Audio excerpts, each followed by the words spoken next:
Welcome, folks, to Timequest. Now, I've already played this game once, but the problem with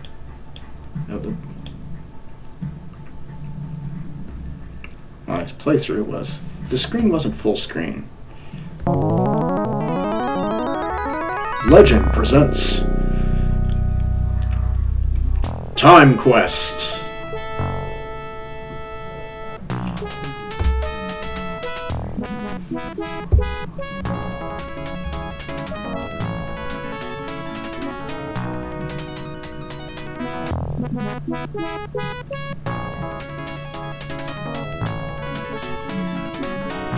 Let's just take...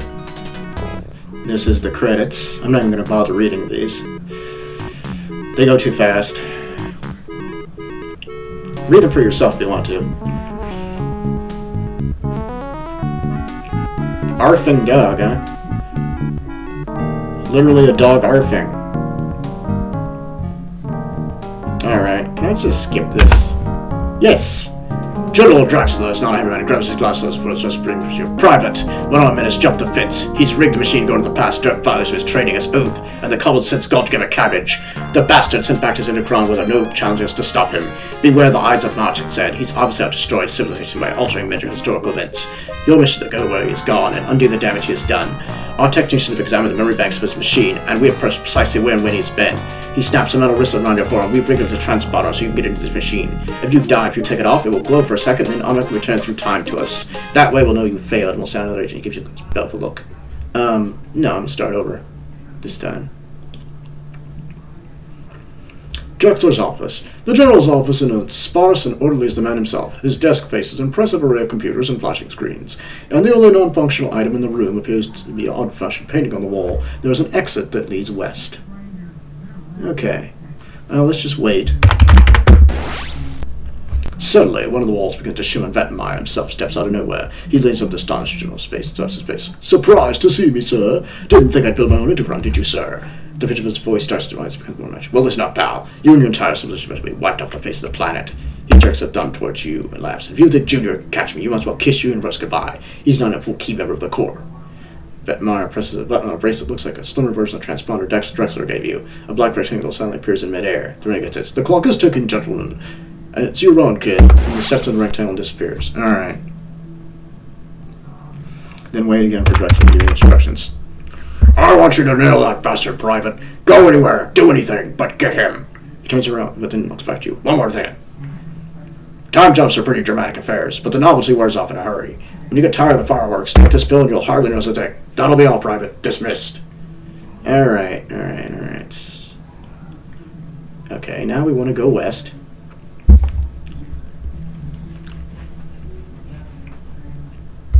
Can I use my... I guess not. Can I not use the mouse? Okay, there we go. Okay. You snap up a salute, turn smartly on your heel, and leave the room.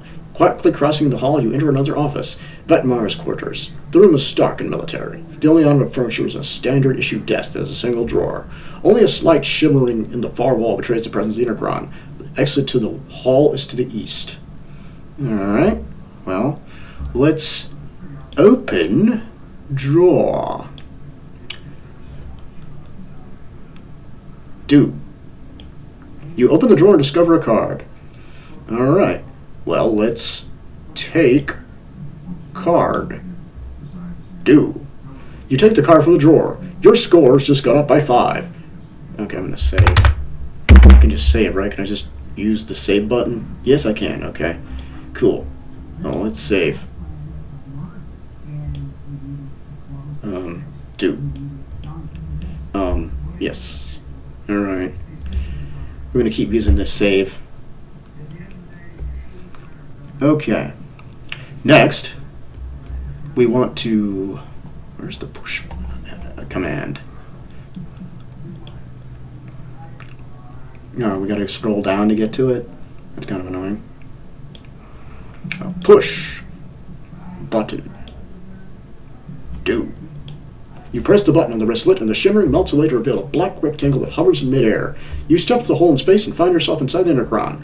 The Intercron is a cramped space full of dials and switches. Directly in front of you is an empty slot with a red light next to it. Display screen is taken up by a world map, and there are 10 years highlighted next to it. Under the keyboard, a technician has scrawled on a piece of tape. To go to a new time place, type time set, followed by the name of the city and the year that you want to go to. Example, time set, Rome 44. Your score has just gone up by 10. Okay, well, let's save again.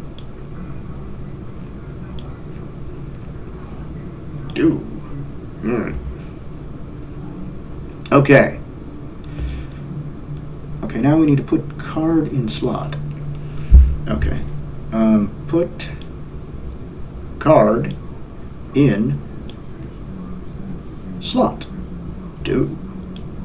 You slide the card in the slot. The slide changes color to green. Okay. Now, time set Rome 44. Do. Uh-oh. We got copy protection here. Warning machine present. Location code 162. Please consult your Intercron. Oh, God, this annoying shit. Yeah, it's a copy protection bullshit. I'm gonna have to, crap. I have to open up another thing to do this. Can I do this? Okay. I'm gonna have to open up the, let's see, Timequest. Copy protection. Ugh, I hate copy protection bullshit. I really wish it wasn't a thing. Okay, I gotta open up this code here. Okay, and we're looking for Intercron code number 162. Affected system. Looks like it's the periphery sensor. Do. Nature of malfunction, color code cyan. It's the power. Do. Repair procedure number. Low level hardware. 143. Do. Commission time jump. Alright, we're in Rome, BC. Let's save again. So we don't have to do that anymore. I don't think we have to do that anymore. Maybe we won't have to do that anymore since we did that shit. Okay, now I need to find the... Where is that Google Drive thing that I was opening the... here we go.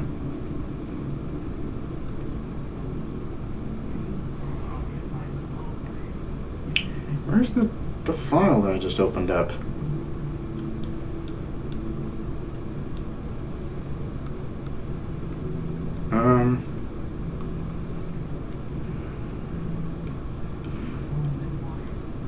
I could have sworn I saved it. Computers? No. Files? The fuck? Where the fuck is it?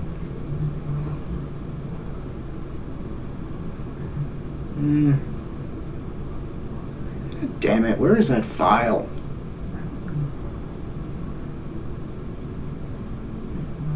I could have sworn I saved this thing.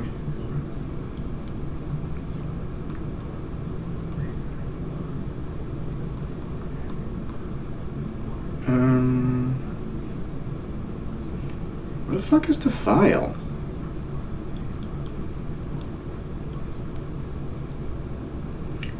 It's, let's see, search for...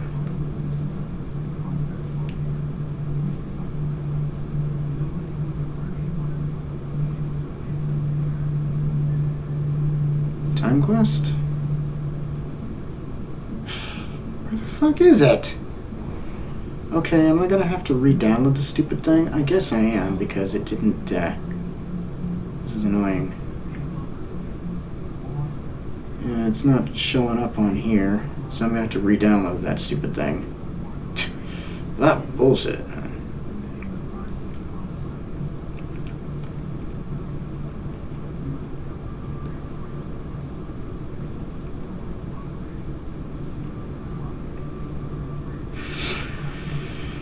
You opened in the past year. Okay, where is the fucking,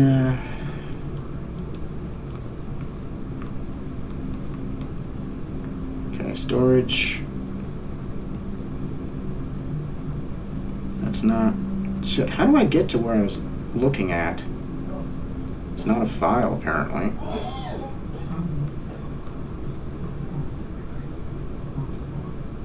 Apparently not, anyway.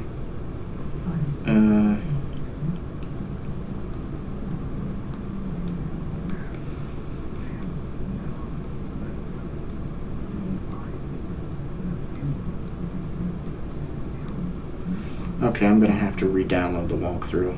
I don't know why it, I have to back up here. Shit, man.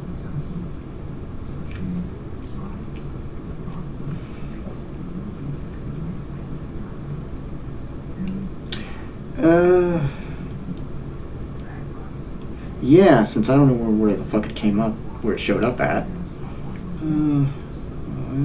Just one second.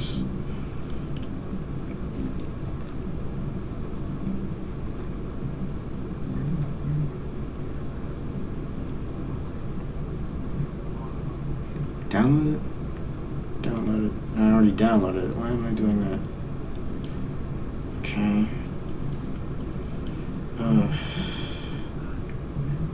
But seriously, how do I keep it? Okay, I need to go back down because apparently this is... Alright, come on. I need to move the walkthrough back to where I was at, unfortunately, because I had to go to the stupid copy protection bullshit. Okay.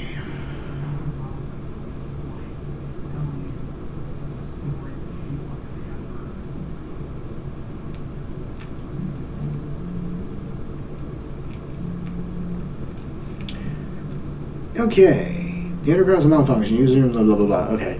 The clue left by Vetmar, beware the odds of March, obviously referred to the assassination of Julius Caesar. Sure enough, one of Vetmar's stepping points was 44 BC, the year of Caesar's assassination. But instead of preventing the assassination, Vetmar has attempted to advance it. The Roman Empire fell partly due to a power struggle between its leaders, Caesar's assassins during barbarian incursions, killing Caesar before his eventual assassins could think of doing it. Vetmar assures that Rome will avoid the resulting power struggle and remain united against future attacks. The Intercron arrives at 12 noon in the Circus Maximus, Rome's newly built sewer system. You have approximately 3 hours to thwart Vetmar's plan to assassinate Caesar. Your first job is to compete in the chariot races in the famed Circus Maximus. Alright, so let's go out. You step out into a murky underground cavern. When your eyes adjust to the gloom, you realize you're in the newly built Cloaca Maxima, the great underground sewer of Rome. Uninviting tunnels lead off in many directions, but a welcome ray of light filters down from an opening overhead. The air near one wall is shimmering.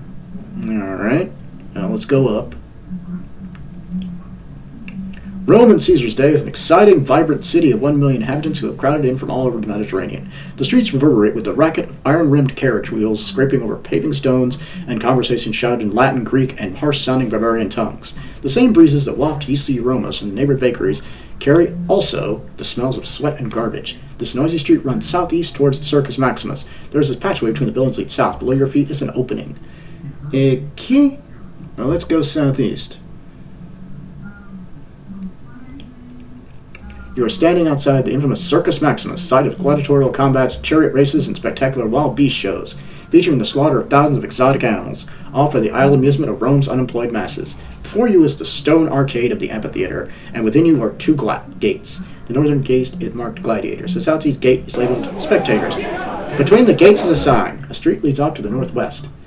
Okay, well, let's go northeast. You are in a dank room hidden deep below the stands of the amphitheater. The stale, sweaty odor is unmistakably that of an ancient, well-used locker room. You're standing in front of a small dress niche, whose only adornment is a shelf with a small clothes bag. Exits lie to the southeast and southwest. On the shelf, you see a jar. Oh. Okay, wait. Okay, we gotta wait one turn then? How do I do that? Is there a wait button? Yes. Do. After a few moments, a tall man with a red face comes in and stands on the bench. All right, lads, you know the drill. The races are every half hour, and the early ones are just for the crowd's amusement. The last one is the one that counts. The winner of that one gets to meet the big CS for one favor. After that comes the parade of lions for the big gala tomorrow. By the way, if anyone needs a chariot and doesn't mind getting his hands dirty, there's a broken one just inside the arena. Look lively now, and let's be careful out there. Okay.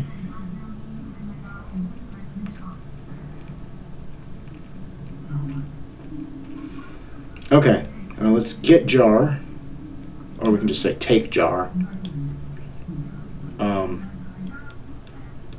guess we can also say and. That would be easier though. We don't have to like do a whole bunch of things. And peg. And then go southeast. Then can I just say go?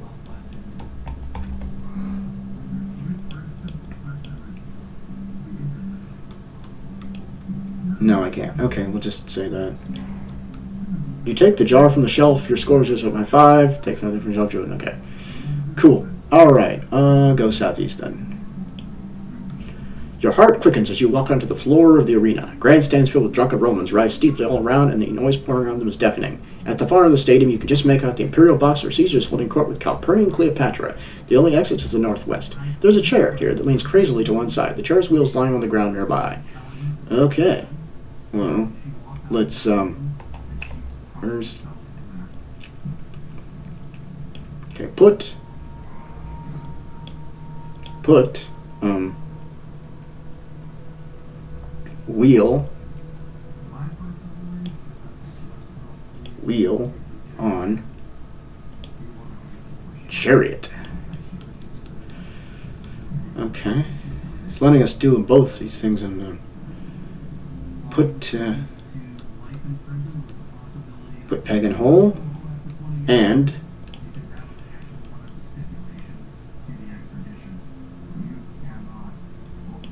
oh, I guess I can't do that. Come back to put wheel on chariot because you're gonna it's a comma. Okay, and then put peg in hole.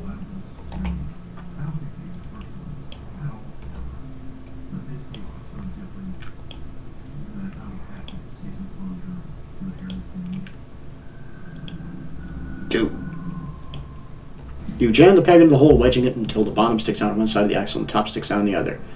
Okay. And then let's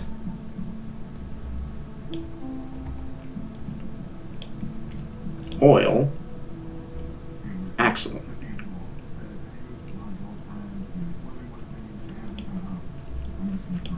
You pour the oil on the axle. All right. Conserve your strength and wait until 251. Okay, wait until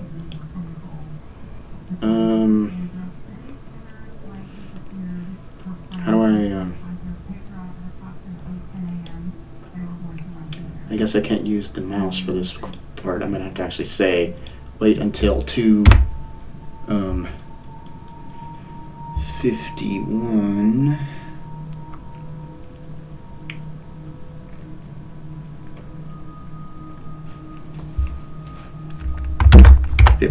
Okay. A cheer goes up from the crowd. The other charioteers climb in their chariots. Hostlers bring out teams of horses for the... I don't care about all this. Yeah, I'm just continuing, yes.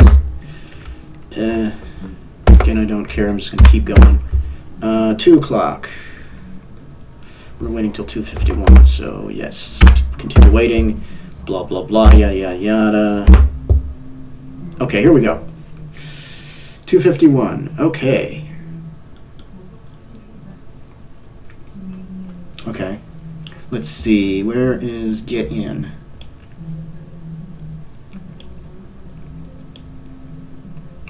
Okay, get in chariot.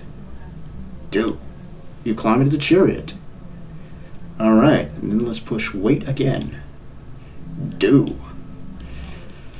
A cheer goes from the crowd. A pair of hostlers come and harness some horses to your chariot, shouting me while they work. So did they catch the guy? No, publicist chased him, but he got away. But why would anyone put a laurel wreath and take a whip to a lion? Search me, but let me tell you, that's one mad cat. Whoever meets the guy I did, I'm betting on the lion. The man gets a horse, a final tug, and slaps one of the horses on the rump. The chariot glides forward to the hooves. Okay, I'm not even bother reading that because it's taking too long.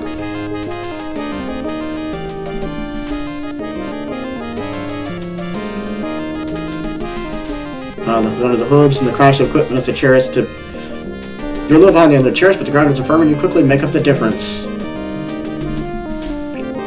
Hey, the secretary make a bold move inside, coming on the charioteer, loses control of his horses and flips over. The crowd goes wild and starts cheering you on. Coming to turn, you're in the lead as you sounder down the final straightaway. Another chariot pulls up with you. Horses straining hoofs thundering. The two of you rocket towards the finish line. Cool.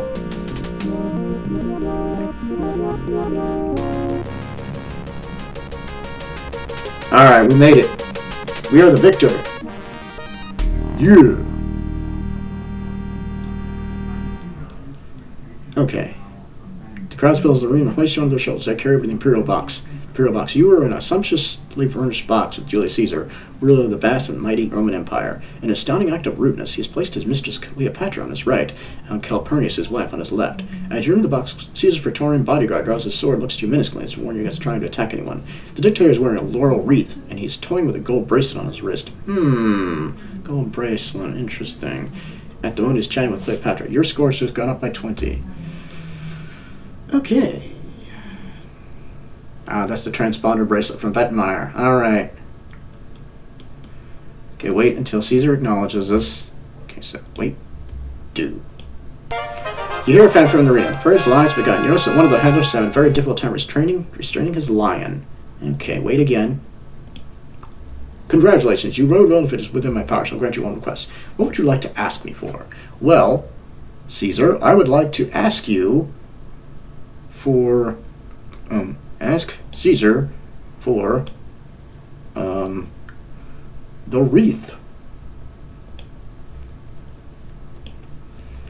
Nobody nearby onlookers gathered your effrontery, but Caesar opens his hand to silence. I said I would honor your request, and so I shall. He takes off the wreath and places it on your head. Your score has just gone up by 5. Alright. Alright, let's wait. And wait for the lions to attack us. The agitated lion breaks away from its handler and races toward the Imperial box. The guard drops his sword in panic and flees. The ladies' mouths fall open and they are paralyzed with fear. Caesar doesn't move a muscle. He eyeballs the lion as if he's trying to stare him down. Okay. Alright, well. Dropped his sword, huh? Take. Sword. And. Oh, wait, no, it was just, that's it. Okay, wait a minute. Just take sword, then. You take the sword. Your score is 5. Okay. Okay, well, we need to... Where's the fight button? Fight lion with sword. Do. You drive the point of the sword in the lion's exposed throat. The sword embeds itself into bone and gristle, killing the lion in midair. The lion's momentum carries him into you and rips the sword over your hand, but you quickly leap to your feet unarmed. The crowd roars its approval.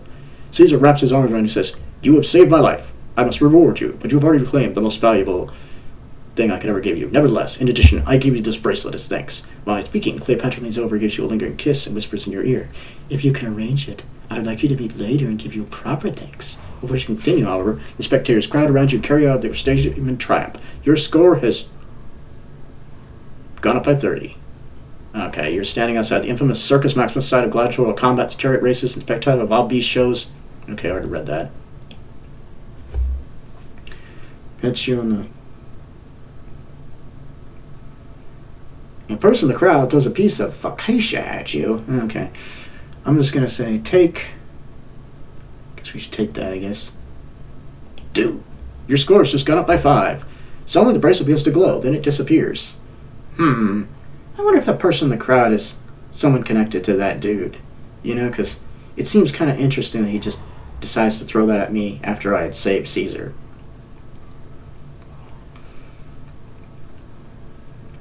Okay, so let's go to the northwest then. I'm not even going to bother reading that. Go down. And in. Okay, I'm going to save before we continue. Yes. Okay. Timepiece puzzle. The Siege of Peking. In 1215, the Mongols burst across the Great Wall of China and laid siege to Peking. Siege warfare was unfamiliar to the nomadic Mongols, and Genghis Khan had a hard time convincing his troops of the benefits of sit-and-wait warfare. Vetmars persuaded Genghis Khan to give up the siege and invade Europe instead. Should Genghis Khan actually do this, European civilization will surely fall. You must open the gates of Peking so that the Mongols can sack it, thereby saving Europe from invasion. You'll need to make a few steps before arriving at Peking. Okay, so we need to go to Cairo first. We're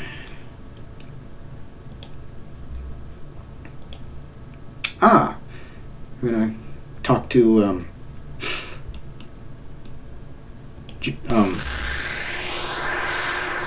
Cleopatra,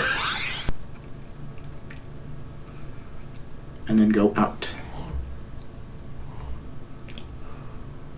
You are in a tomb in Cairo's City of the Dead. The air is stale and musty. Nevertheless, there is a certain shimmer to it.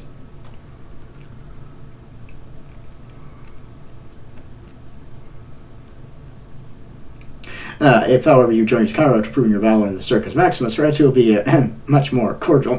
Yes, we all know what they mean by that. Leave the tomb by going out. Wait until... Okay, leave the tomb by going out. Okay.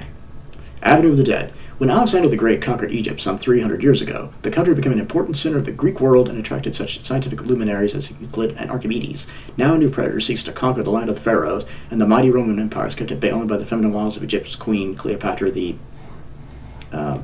Eighth, I think.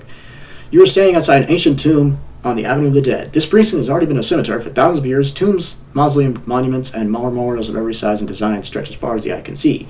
There are some steps here that lead down to the tomb from which you emerged, and the road continues off to the west. A huge crowd is collected here. You listen for a few months to discover that Cleopatra is returning from Rome. The procession will soon pass this way. Interesting. Alright, let's wait.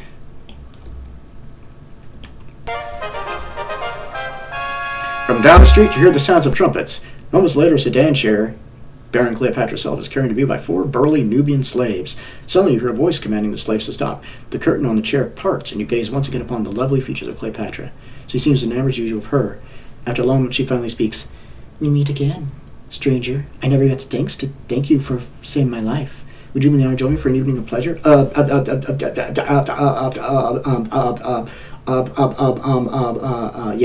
Yes.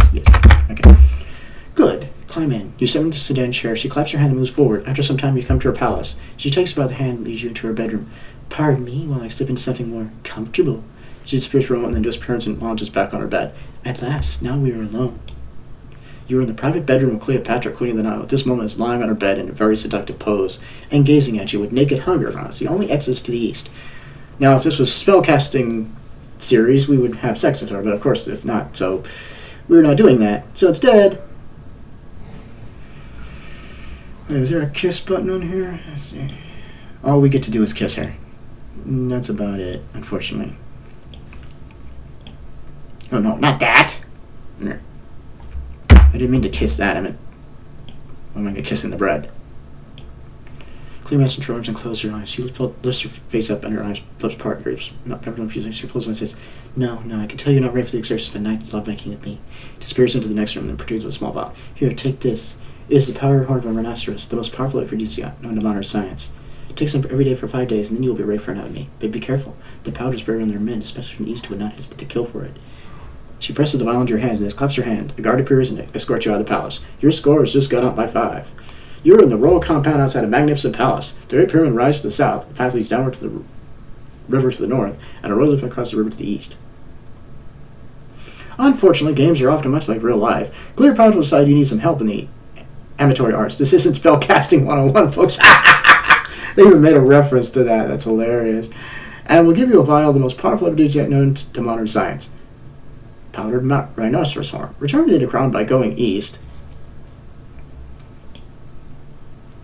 Yes. Down. And then in. Alright, let's head to Baghdad 1215 next.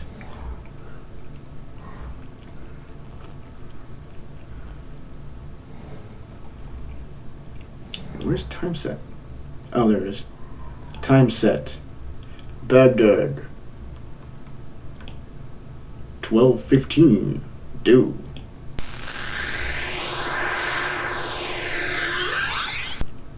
Alright, we're in Baghdad near 12:15 now. Let's go out.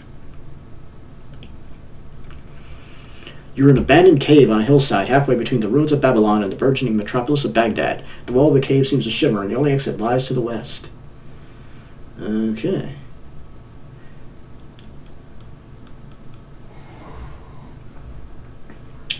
Okay. Leave the cave by going out. Under the Caliph al-Nasir, Baghdad stands at the crossroads of the world. Merchants from China and India have come west in search of rare delicacies, while travelers from England and France are eager to acquire the silks and spices of the East. You are on a north-south road in the middle of nowhere. A caravan has stopped here to rest, and has done since time immemorial. The robbers are ignoring you in their attitude, suggest you would be well advised to do the same. Up to the east lies the entrance to a cave.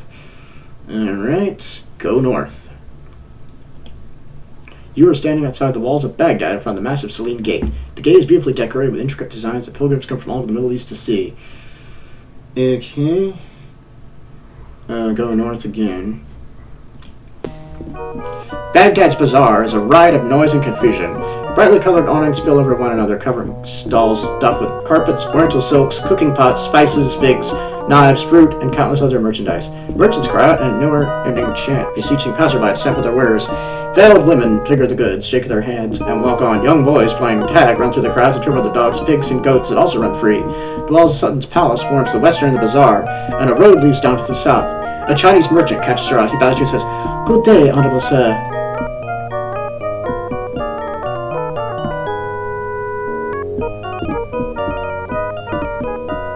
Okay. Let's see. Sell. Where's the... Sell. Vial. To merchant. Yeah, easy come, easy go. The merchant looks at the file and says, "Oh my, this is worth far more than I can give you to local currency. I'll tell you what, I'll give you 1 drachma and a 1,000 yuan note. You'll find you'll come to Peking that you can live like a king for that amount. It's double what the vial's worth, but I know the value of the money is reduced because you'd have to go all the way to China to spend it. In any event, that's the most I can offer you. Do we have a deal?"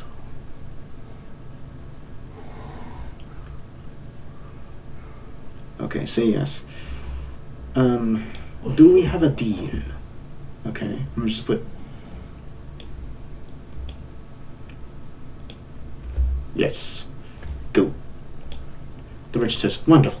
He takes the vial, gives you the drachma and the 1,000 yuan, and says, "It's been a pleasure doing business with you. Oh, I almost forgot. If you go to Peking, you'll need a password to get into the city. Mongols everywhere, you'll know. If you'll say the words Tower Gate to the guard, he'll know you're a merchant like myself, and he'll let you in. Bye-bye." The merchant closes up his stall and your score has just gone up by 10. Okay. Okay,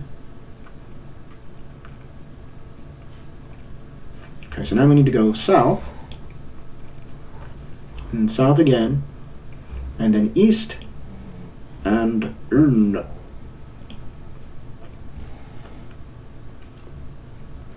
okay. Now we need to go to Peking 12:15.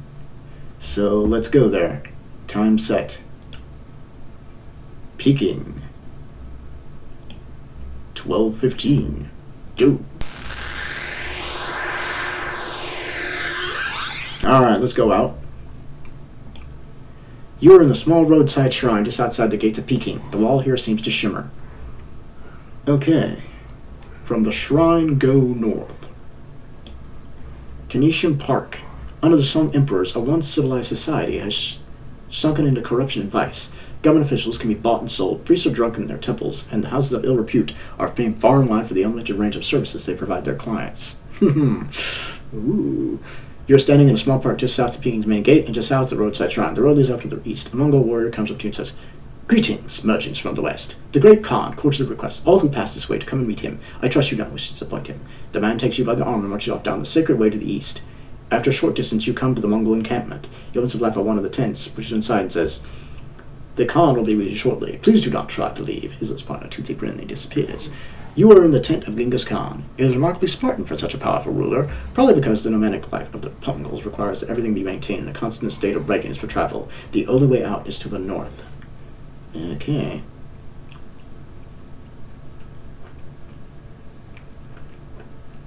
Okay, we're gonna wait.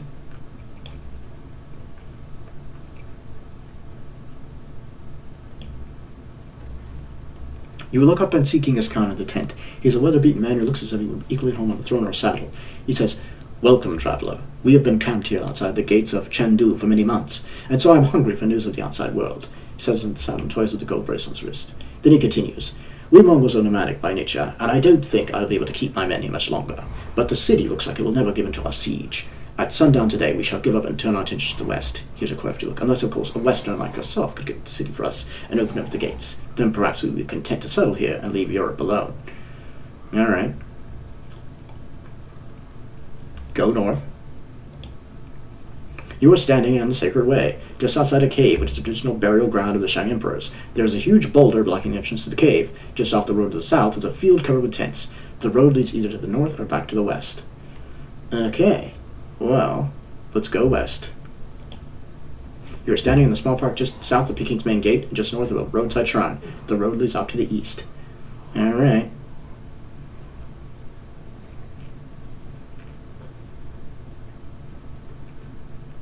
Okay, how do I...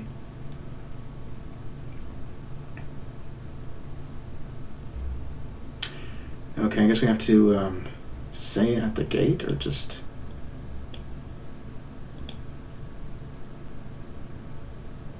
Say Tower Gate.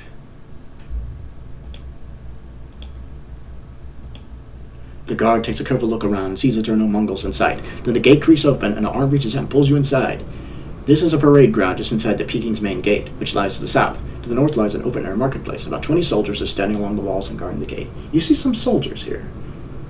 Okay, now you're inside and you find a way to distract the Chinese troops. How can you divert the minds and bodies of young men? Gee, I wonder. North.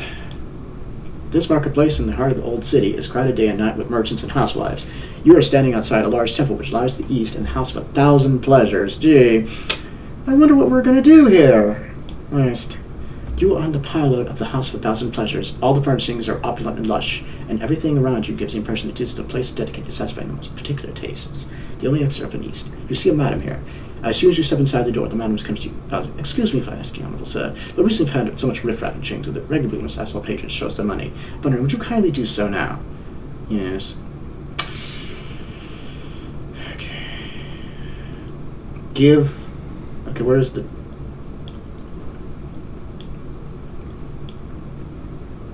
Give 1 to Madame.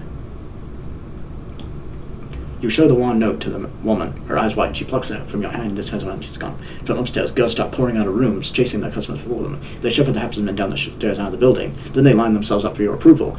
The madam turns and says, "For 1,000 won, you get the house special.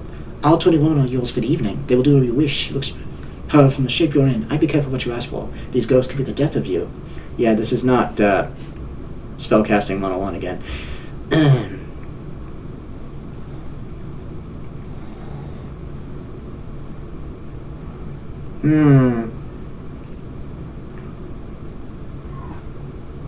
Yeah, that's 20 women, jeez. Okay.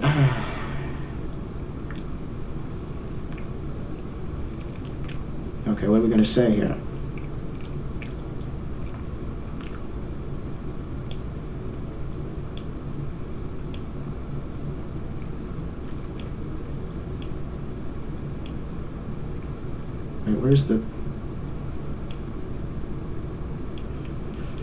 Wait, where's the women? Name's not, they're not listed on here. Okay.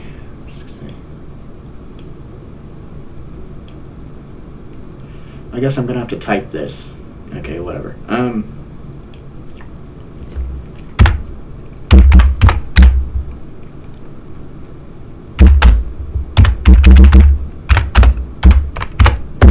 The girls line up and prepare to follow you. Okay, then let's go east. Okay. Then south. Okay. You see some soldiers here. The 20 women parade along us. Soldiers joking, detected, whistle and appreciation. The girls start to giggle. Now, I get you front to the pleasure of these men, am I correct?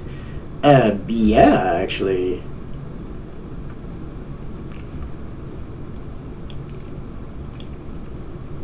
Yes. Very well. They smile, each of them picks out a soldier's prisoner. Soon there are no soldiers to be seen. Hilarious. Yes. Open the gate. Do. The gate swings open, the Mongols who were hiding just beyond the bend in the road come swooping in. They take the city virtually unopposed. After the battle, Genghis Khan escorts you out the gate and removes his bracelet. So much for Western soothsayers. You may keep this rule for your efforts. This person inside the city and this massive gate swings shut. Your score has just gone up by 30. Alright. Cool.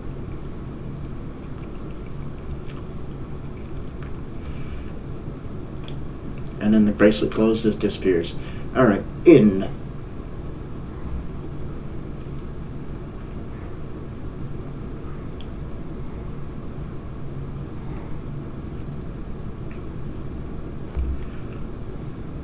Okay, so now we're doing this still? Okay, so this is still part of this main mission, I guess. Or maybe they're just doing it now so we don't do it later. Which is good, because I remember I had to do this at some point, so let's just do it now so we can get it over with.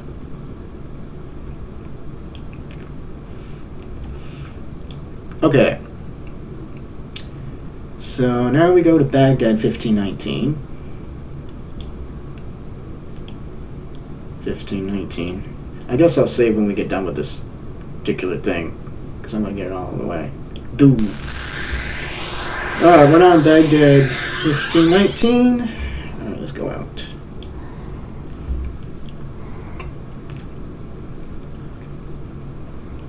Okay, this part of the game draws inspiration from 1001 Arabian Nights.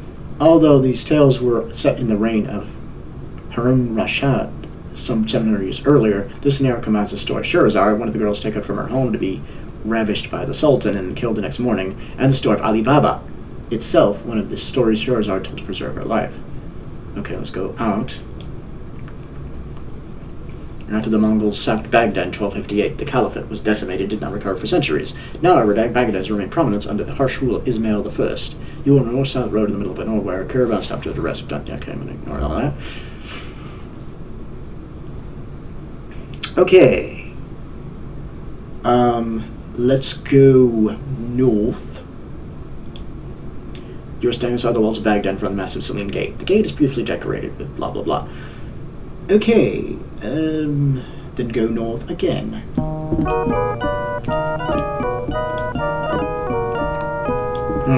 Dates, get your gates here. Only ask for one drachma.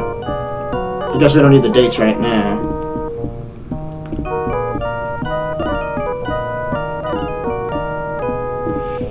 Okay, northeast from the bazaar. You're standing in an alley in what appears to be a poorer section of the city. There's a small house to the west, and the bazaar is to the southwest. An orderly-looking mule is here, looking through the door of the house, waiting for its owners to come out and feed him. Okay. Go west into the house. This is a single-room cottage whose lack of furnishing betrays the poverty of its owners. The only exit is to the east. A woman is sitting on a chair, softly crying while she strokes her beautiful teenage daughter. Her young son is hiding behind her skirts. Your interest startles her, and she says, "Oh, I thought you were so just coming for my daughter." Ask, woman. I guess ask the mother. About soldiers. We are crying because today is the day that soldiers go from house to house, kidnapping young girls for the Sultan. He takes one each to beach bed for a single night and then kills her the following morning. Alas, there's nothing we can do. If she stays, the soldiers will find her. If she goes, it will catch her all the faster. They come at noon. There's no place we can hide her. We are doomed. Okay, ask the woman about the mule. Or the mother. About mule. Oh, he won't go anywhere unless you grab his tether and whisper sweet nothings in his ear. Okay, so we need to go east into the alley. And take the tether.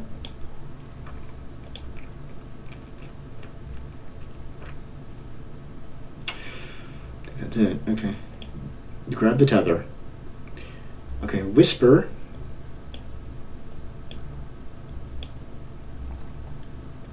Okay, whisper in mule's ear. The mule's ears come forward.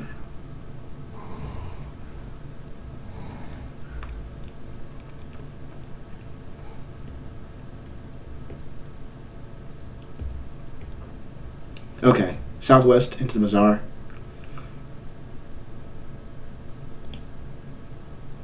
Okay. Okay. Now let's give this drachma to this bender.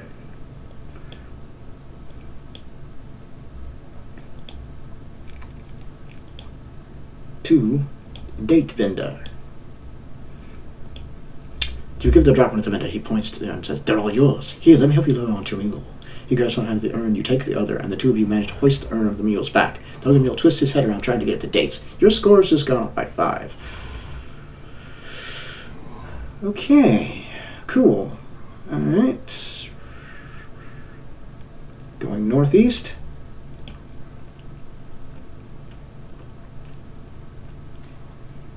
Alright, and then west. This is the woman says, "Thank you for bringing us food. It doesn't solve our problem, but at least we won't starve." Okay,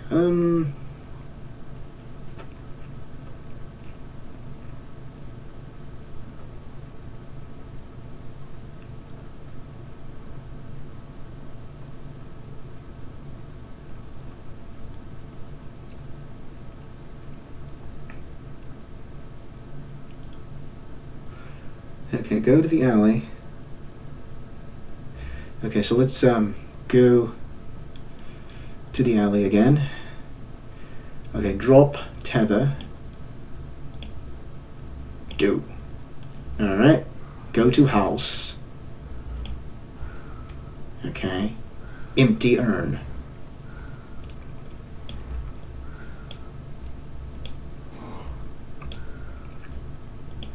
You empty the dates out of the urn of the ground. Okay.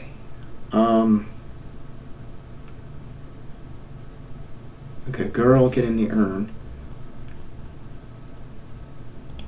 Girl,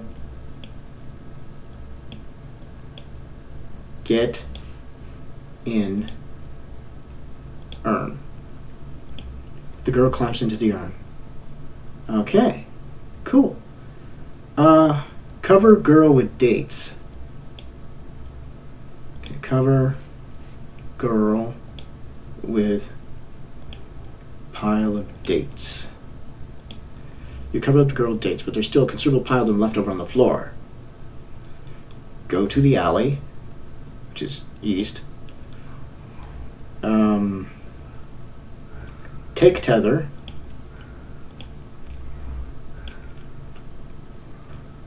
So we're gonna whisper in the mule's ear again? Alright, whatever.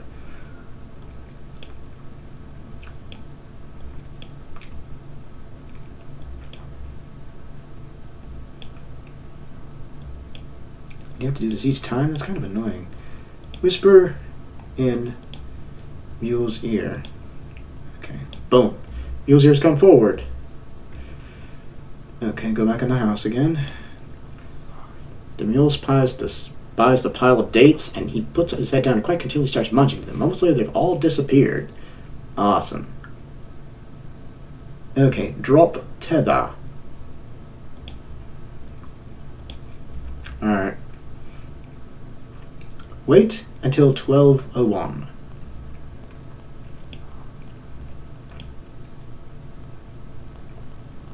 Okay. 12:01. There we go. Yes.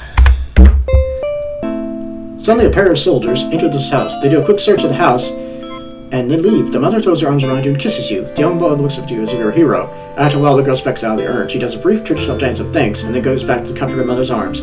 Your score's just gone up by 10. Do you want to continue waiting? No. Alright, we took care of that. Cool.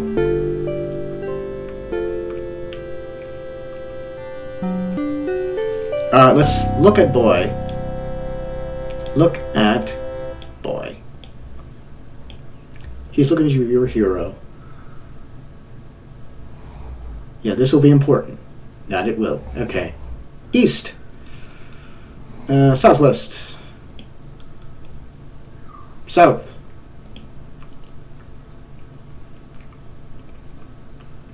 South again. East. Wait. South again? Yes.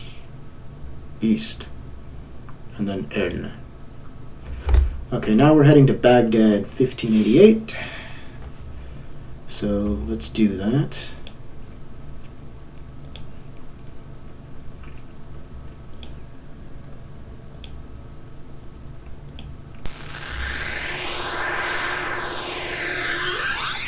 Okay, out. Okay, by going out, right, and then go north to the city gate.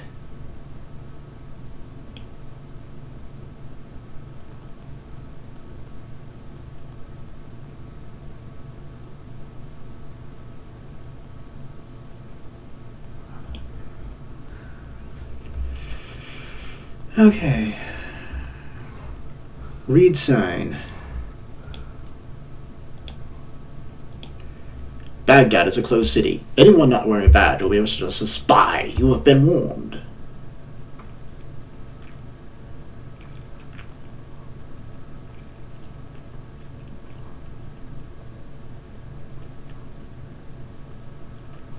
Okay, so let's take a badge.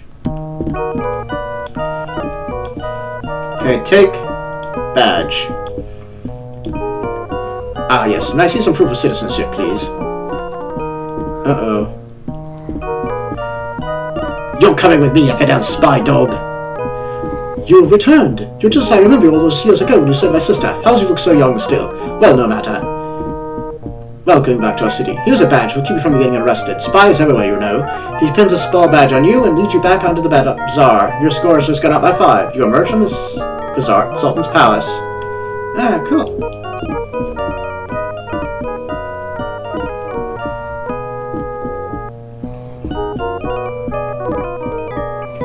Once you've got the badge and you're back at the bazaar, go northeast into the alley.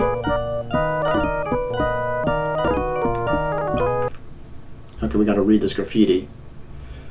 So let's do that. Read graffiti. Eat my dust. It's the 16th century and you don't have a clue. Your score's just gone up by 1. Okay, let's go southwest next. South. Yes. South. South. East. And in. Okay, so we took care of that section. So let's save.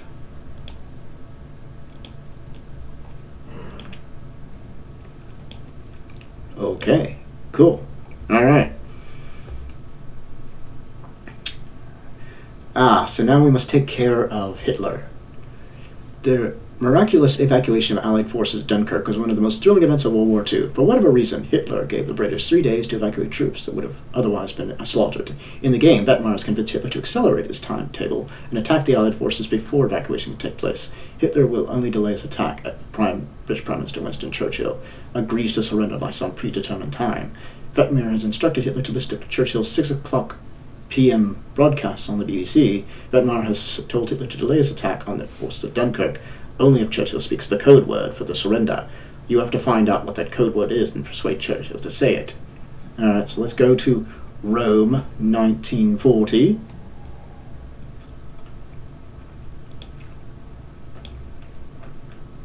Do. 1940, yeah.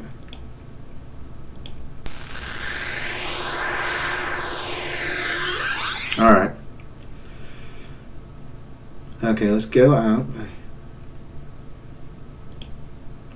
Okay, with the sewers again. Ugh. After 28 years under Benito Mussolini, most of ancient Rome has disappeared, replaced by huge faceless monuments of fascist architecture. This part of the city, however, remains relatively unchanged. This quiet street runs southeast towards the Circus Maximus and northwest towards the Vatican. There's a passageway between the buildings that leads south. Below your feet is an opening.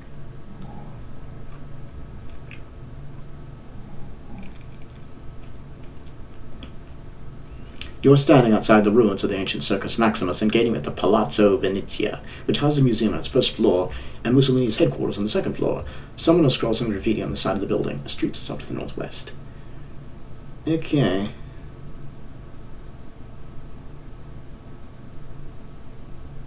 Okay, read.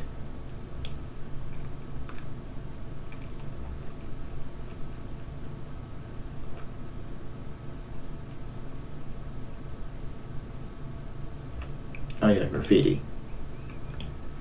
The graffiti's in English. It says, "This is the last match I would leave in the 1900s. Your score's just gone up by 2. Alright.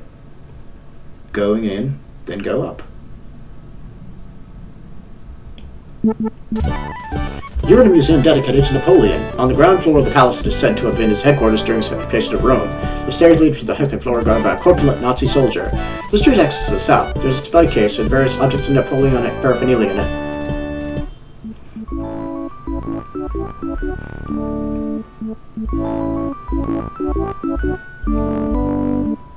Alright. Then go up. Alright. Looks at Mr. John. Station for a member of the cleaning crew inside let you pass. Says, "Better hurry, you know how they hate a dirty office."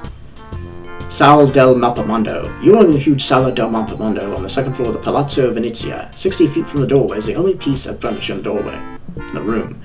A desk that rests in front of a huge nautical chart gives the room. Hitler and Mussolini are leaning against the desk, hunched over the bracelet. Mussolini is wearing a bracelet. The 2 leaders look scarcely at you when you enter.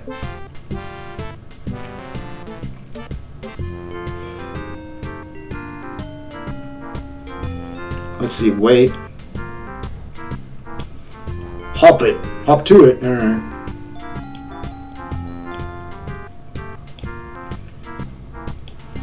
You bust about the room, pretending to neaten things up.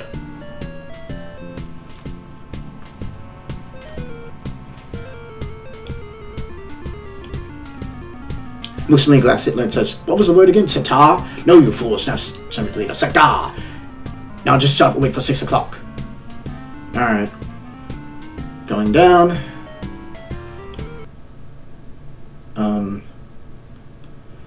South. Northwest. Down. And in. Alright. Now let's go to Dover. 1940.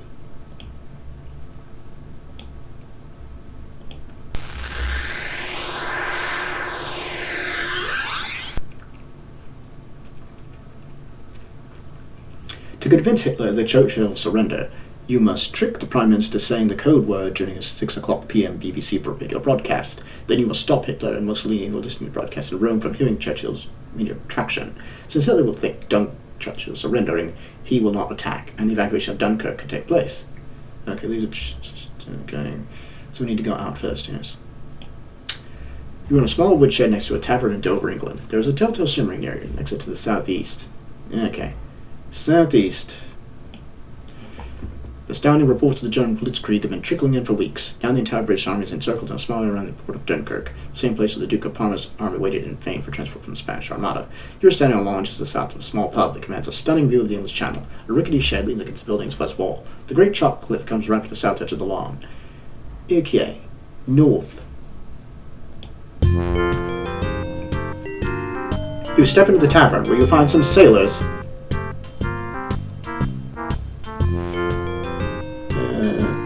huddled around a table near the fire, while the friendly-looking innkeepers behind the bar polishing a tankard. A BBC radio announcer sitting at a table with a microphone, waiting for the cue from the home studio in London to begin the 6 o'clock news broadcast.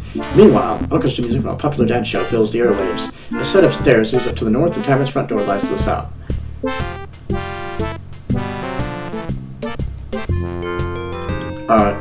Wait until 6.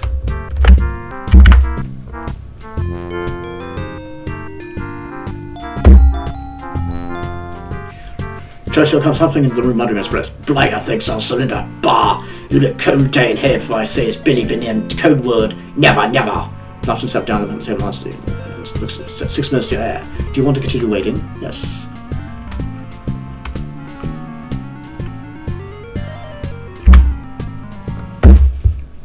"Ladies and gentlemen, live from Dover, the Prime Minister."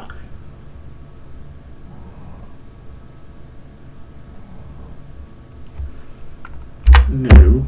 I mean, I guess wait some more, yes. Churchill leads forward, starts growling. "Citizens of the British Empire, earlier today I received word that the German forces are converging upon our troops at Dunkirk. The situation looks bleak." Takes our cigar. Okay. Take. Alright. Take cigar.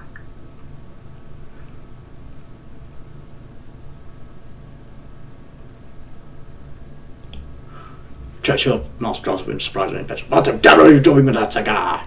He snatches it back and jams it in his mouth, clamping his teeth down and glares at you suspiciously. Your score has just gone up by 5.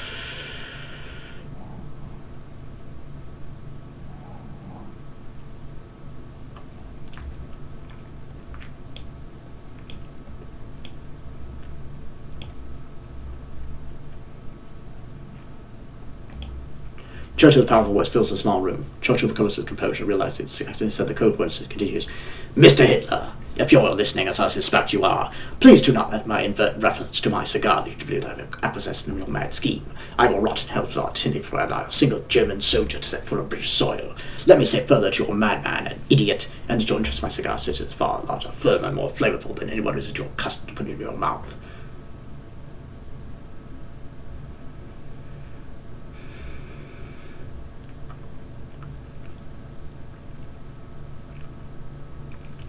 Okay, let's wait. Okay, wait again. Ah, leaves a cigar behind him. I mean, it's lighter behind him. Awesome, we can take that. Take lighter. Do. Alright. Cool. South. Northwest. And in. Okay, back to Rome. Again.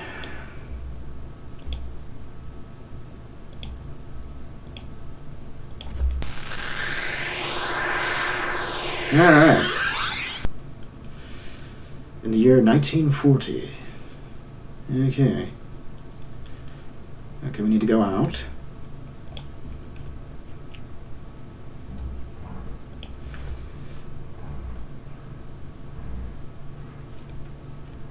Southeast.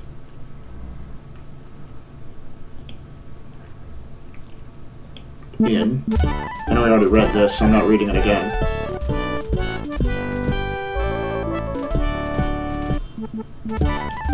Okay. Forget something, huh?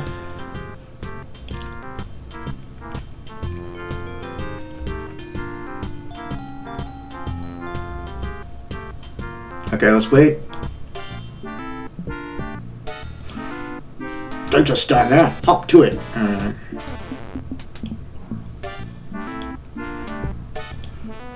Pretending to mess things up. Okay.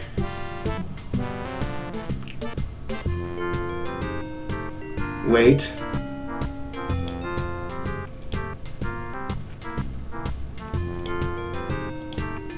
Okay, clean some more. Alright. Okay, let's wait some more. Ladies and gentlemen, live from Dover, the Prime Minister.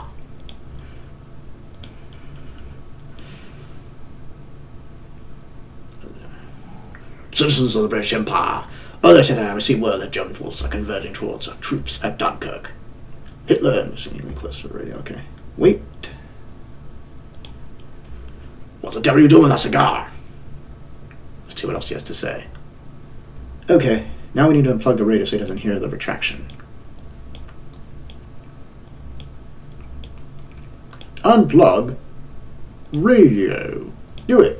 You pretend it doesn't. Seriously, cut off. You clumsy fool. Alright.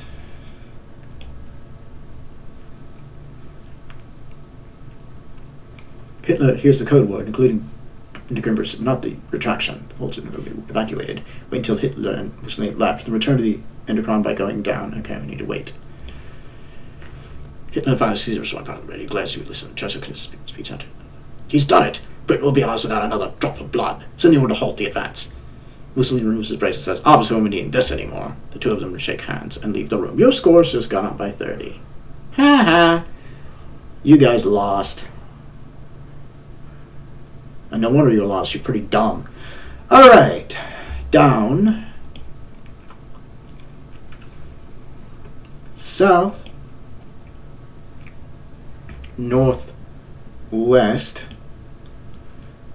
Down. An inn. Okay, so we completed that part of the game. So let's save again, so that we don't have to go through that scenario again. Save. Do. Alright. Boom. There we go. Boom, check, clack, lock. Okay, so now we're stopping Attila. Attila the Hun is waiting on the road to Ravenna, preparing to sack Rome. Pope Leo is about to travel to meet with him, convinced that words alone can persuade Attila to turn back. Vetmire has convinced Attila that Pope Leo's god is weak, strengthening Attila's determination to attack unless Attila can be shown a miracle to prove the power of the Roman god. Fortunately, in about 300 years, the Chinese will invent fireworks, and Buddhist forces, priests and Peking will design a display that will amaze barbarians and children alike. Before the fireworks obtained, another step is required. Okay, so we must go to Peking, 1361 BC first.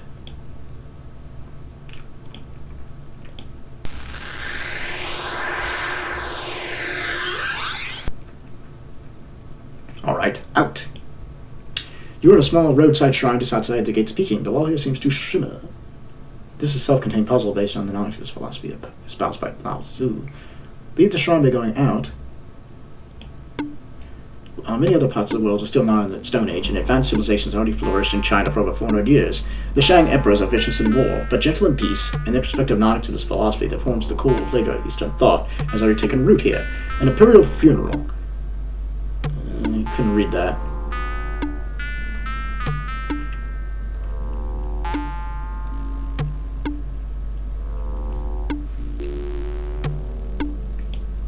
I didn't read that last part. Oh well, the road leads off to the east. Go east along the Sacred Way. You are standing on the Sacred Way just outside the cave, which is the traditional burial ground of the Shang emperors. The mourners are filling inside. An official waits outside, ready to knock the struts out from under a huge boulder that hangs from the entrance to the cave. The road leads back to the west. The official looks and says, "You may join the mourners if you wish." No living persons have emerged, although there is a secret of escape is written on the tablets within.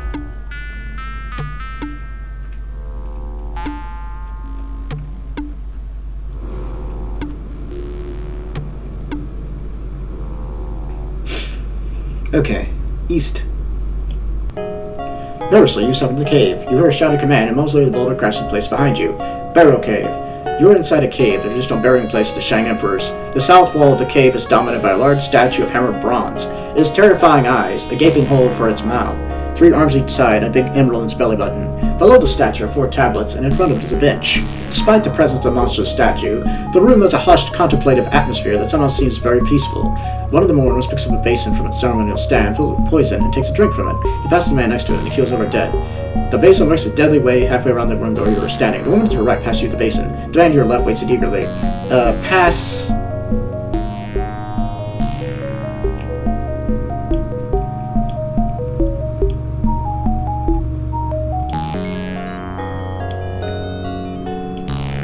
You pass on the basin. One by one of the remaining mourners drink out of it until there's no poison left.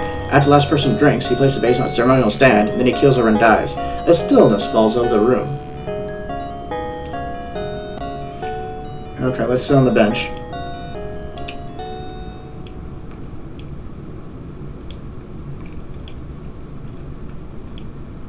Okay, sit on, I guess. Because I can't just sit bench.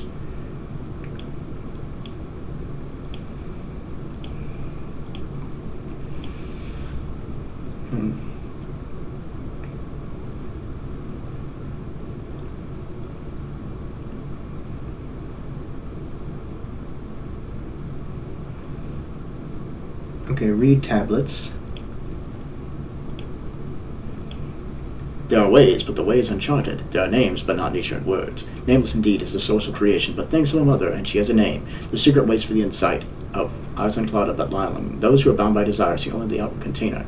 These two compare but distinct by their names. Of all things profound, say that their purring is the deepest, the gate to the root of the world. Alright, read second tablet. Where's the second one? Here it is.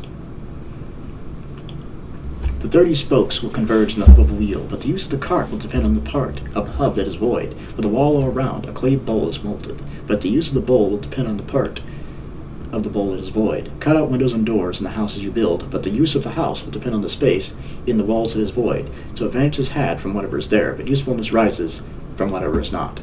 Okay. Read. Third tablet. The softest stuff in the world penetrates quickly the hardest. Insubstantial it enters where no room is. By this I know the benefit of something done by quiet being. In all the world but few can know. Accomplishment from work. Instruction when no words are used. Okay, and then read the fourth tablet, I guess. The world may be known without leaving the house. The way may be seen apart from the windows. The further you go, the less you will know. Accordingly, the wise man knows without going, sees without seeing, does without doing. Okay.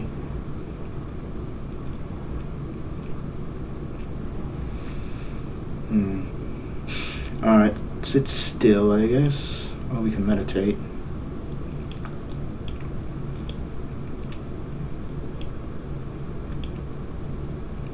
Sit still. There we go.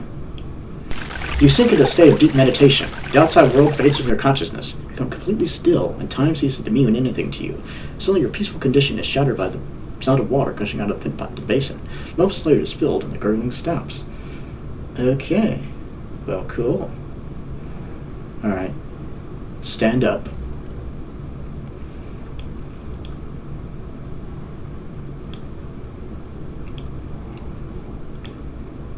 Do. Alright. Take basin. Do. Take the basin from the stand. Okay. Pour water into statue's mouth.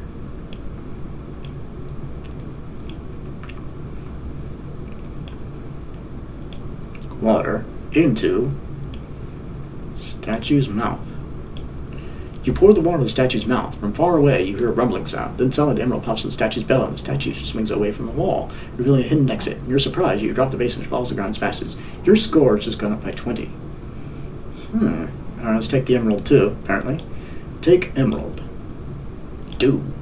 Your score has just gone up by 5. We only get 5 points for taking this emerald that took forever to get. Okay, south.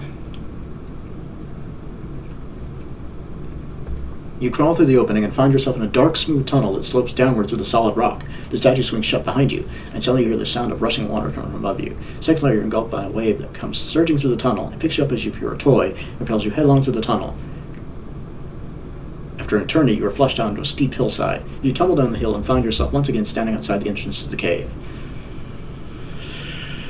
Okay, so... Oh, we already did that, okay. West... and south, and in.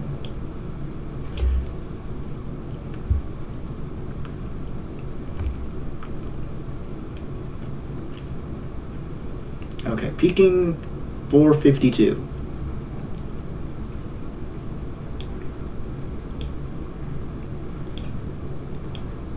Do.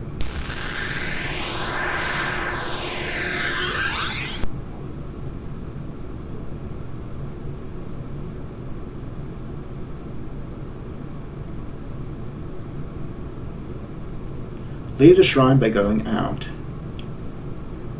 and then go north into the marketplace.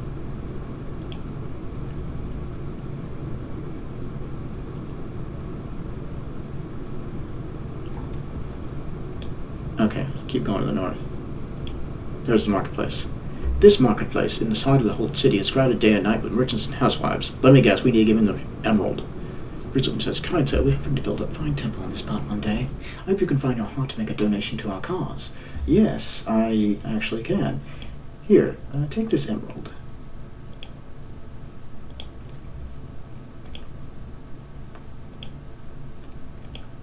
The priest's mouth drops with the generosity of your gift. He thanks you profusely, bows, thanks you again, takes a long look at you diffusing his mind, bows again, and finally hurries out. Your score has just gone up by 5.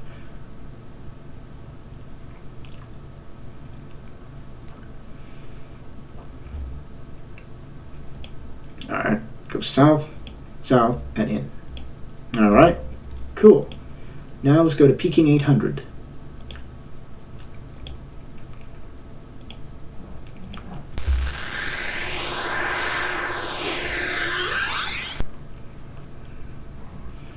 Leave the shrine by going out. Okay, out. And go north into the marketplace again. Okay, you are standing outside a large temple.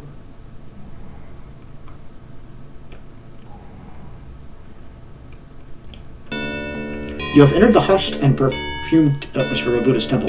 There is an enormous statue of Buddha here, and the statue's navel is huge emerald, the one we put there. On the wall hangs a portrait, and there is an exit in the east wall that leads to the sanctuary. The exit back to the street is the west. There is a Buddhist priest here.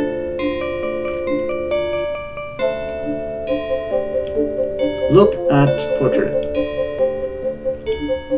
See, this is what you get for playing all those 2-token parser games. Expand your... Okay. Okay, look at portrait. The portrait bears a striking resemblance to you. Interesting.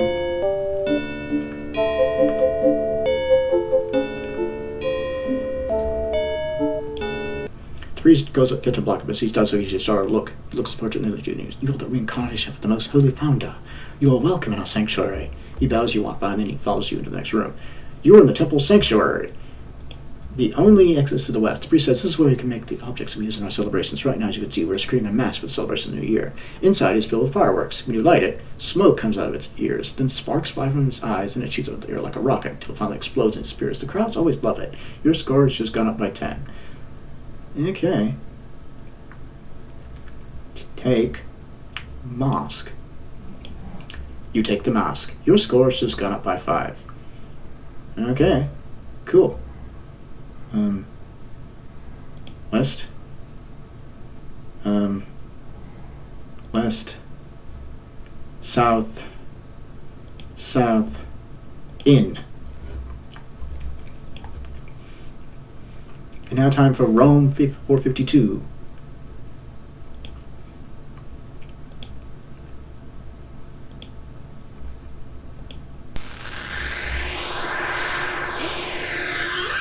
Okay, go out, go up,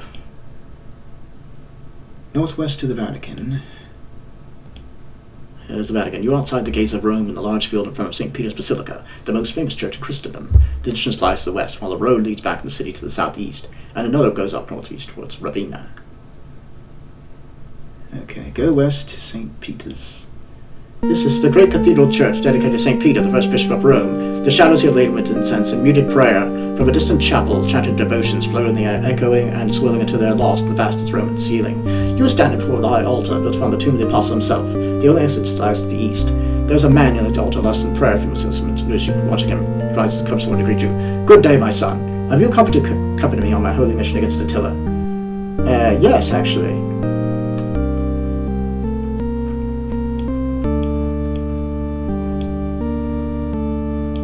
Good, let's go. He gathers his bag and walks out the door. Alright.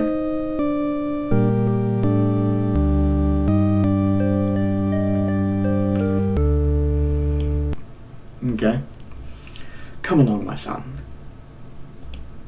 Alright. Northeast along the road to Ravenna. You walk alongside the holy man for some time. Soon the walls of the city fall behind you, and after several hours you finally come upon his encampment. There you met by a hunter who says to your companion, Hail, Leo, leader of the Romans. Road to Ravenna, you are standing at the edge of Attila, the Hun's encampment. Tents crowd upon each other, separated only by paths long since trampled into mud. Warriors with hideously deformed faces sit around spits of roasting meat, sharpening their knives, axes, and swords. The entrance of Attila's tent lies to the west, and the road back to Rome lies to the southwest. Okay.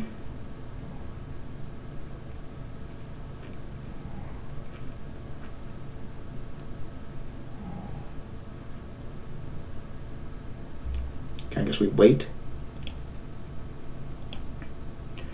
I am no leader, merely a sharp-brother man. Please take me to Attila. Don takes the foot by him and guides him into the tent. Alright, well, let's go inside. Attila the Hunt's tent is crammed with the treasure used to amass in the course of conquering half of Europe. Other than that, it's completely devoid of furniture. The only way out is to the east. Okay, I suppose I could have waited, but let's wait.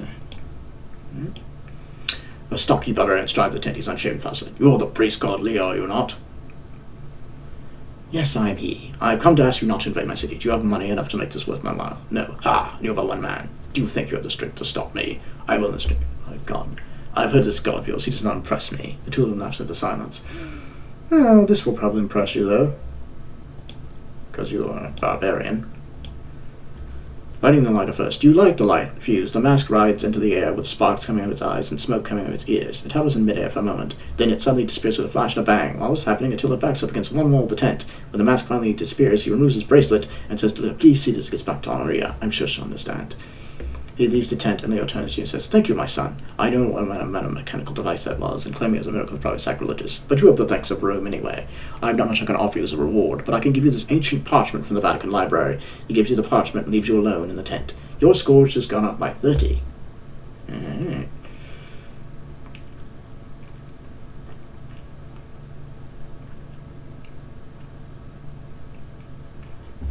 Okay, travel east. Southwest. Southwest, yes.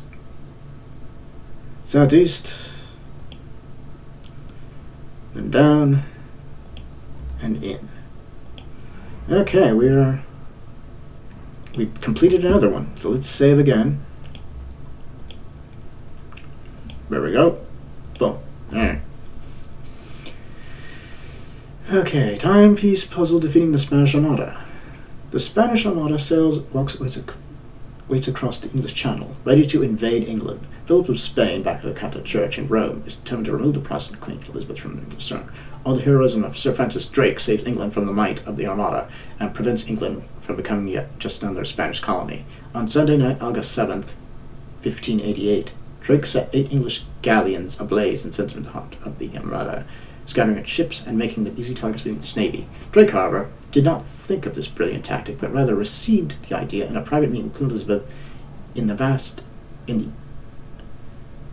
the east bedroom of the hotel. Denmark plans to prevent this meeting by diverting Drake to the west bedroom and thus ensure the success of your Armada. You cannot stop Drake from going to the west bedroom. Perhaps you can arrange for Elizabeth to leave her bedroom and travel to Drake. Guaranteeing the meeting of Drake and Elizabeth requires several steps. Okay, so we're noticing let's go to Rome 1519.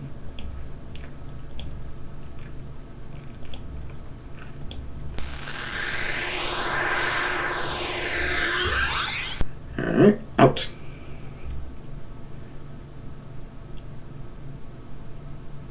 Going up. Then go northwest.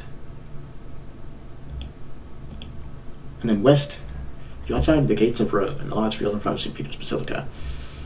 Okay, if I just send this up a stand, it seems to specialize in religious items of even ears. Hanging over the vendor's head is a curiously carved plaque.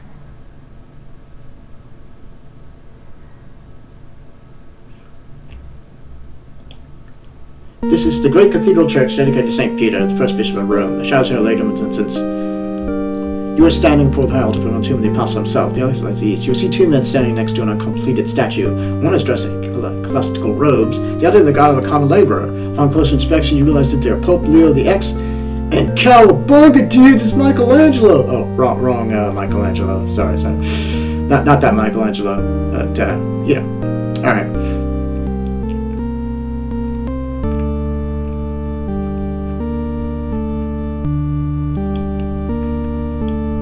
Pope Leo makes a particularly violent gesture. A small book follows his pocket and drops unnoticed to the floor. Take book. You take the book. Your score just got by 5. And then give it back to him.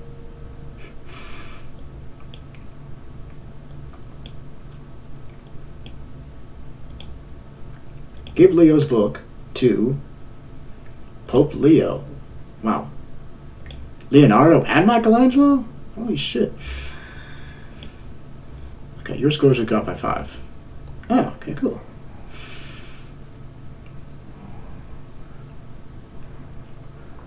Go east. Okay. You'll find a souvenir stand outside the church. Ask the vendor about the plaque, and it is guaranteed to clear the room of any Protestants. Okay. Ask merchant. Wait, where's the person? Under. No, wait a minute. I meant to. Let's see. Ask vendor about black. one of the most popular items. Absolutely guaranteed to clear the room of any Protestants. Only 20 florins, unless you've got one of those indulgences that Pope Leo keeps giving out. Well, actually, I have one of those.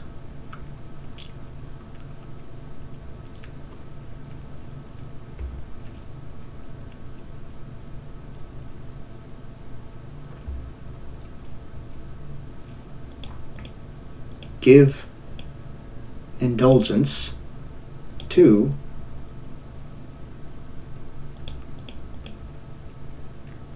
vendor. You give the indulgence to the vendor. He examines it closely and signs a resignation. Then removes the plaque from its place of honor and gives it to you. Your score just got up by 5. Okay. Return to the Underground by going southeast, down, and in.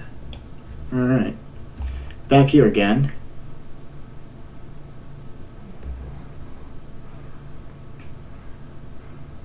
Now we need to go to Dover 1519.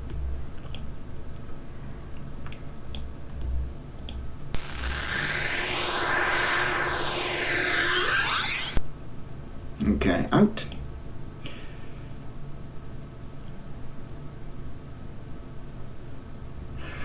Okay, out. And then north into the tavern. This again. And up the stairs. This is a small landing on the second floor of the tavern. The door to the east bedroom is closed. An old curtain hangs in the entrance to the west bedroom. A flight of stairs leads down to the south. Okay, so now we must open the door.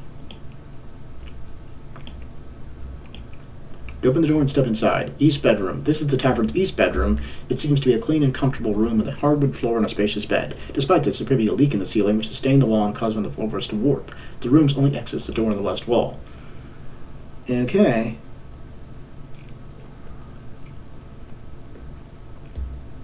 Remove.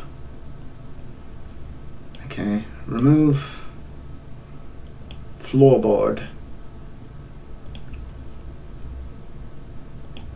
You pry off the loose floorboard. Beneath it you see a cache. Your score has just gone up by 5.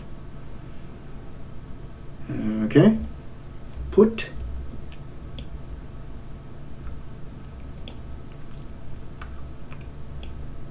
plaque in cache. You put the plaque in the cache. And then we replace the board. Replace floorboard. You replace the floorboard. Okay, go out again. Down. South. Northwest. And in. And now we go to Dover 1588. And to see the result of our actions.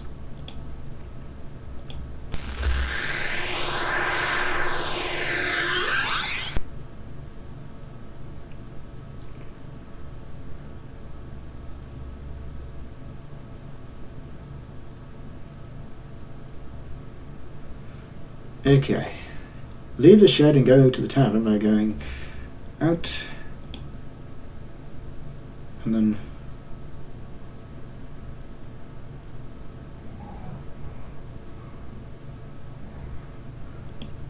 right, yes.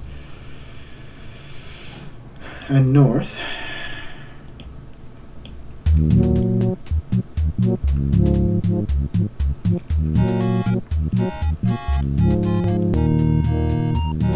Okay, wait till Drake and his companion arrive at the tavern. The 2 nautical men enter the tavern. The first is small with a round face and full beard. He's strapped to the bar with a captain's swag and holds a tankard of ale. Surely I'll be needing this if the old guy upstairs is up to our usual form. We're not said to be in the west bedroom at 6 o'clock. This is what I'm trying to brace her. Captain Crane sits down at the bar and puts on an intricately decorated Spanish helmet on his lap.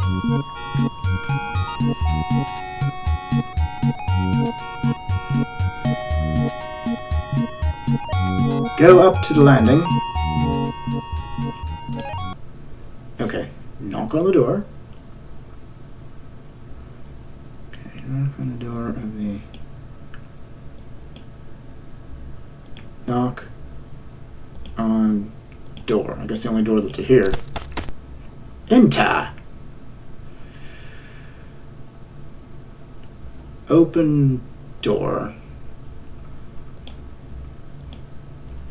You open the door and step inside. East bedroom. This is a small, pleasant bedroom that's the dominant presence of a small woman of royal bearing and dignity. She sits on a chair over to a throne and stares at you with your bug. When you can tear your eyes away from you, notice that the room seems to be a clean, comfortable room, the hardwood floor and a spacious bed. Despite this, there appears to be a leak in the ceiling which has stained the wall and clouds on the floor across the wall. The room's access to a door on the west wall.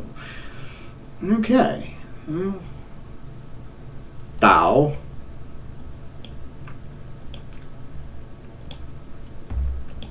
You bow your head briefly and Elizabeth smiles in satisfaction. Remove floorboard.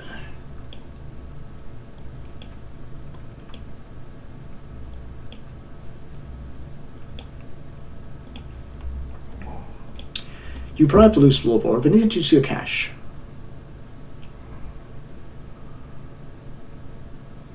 Take plaque.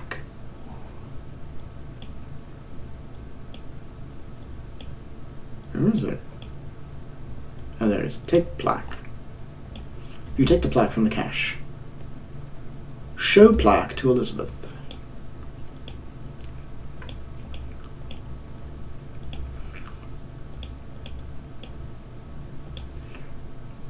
To Elizabeth. She takes one of the plaque and says, "Well, clearly I cannot stay here. I shall have to request another room." She flies to the other room. Your score has just gone up by 10.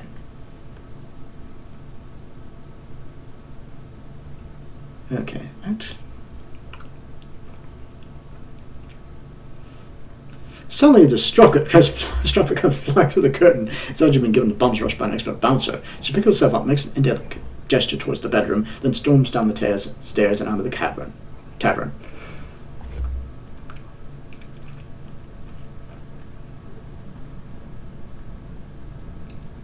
Now when Drake goes to the wrong bedroom, he will find the right woman, though one imagines he won't have nearly as much fun. The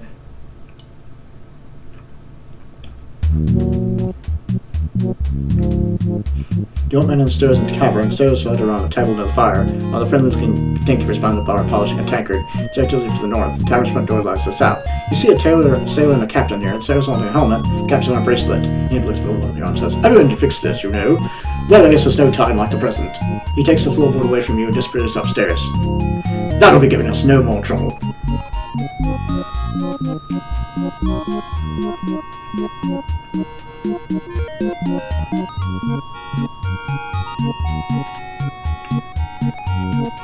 A bird in training would surely be interested in some place where, in fact, based on the libs. Wait until when Drake goes upstairs. So I guess we just wait till 6, huh? Okay, wait until 6, I guess.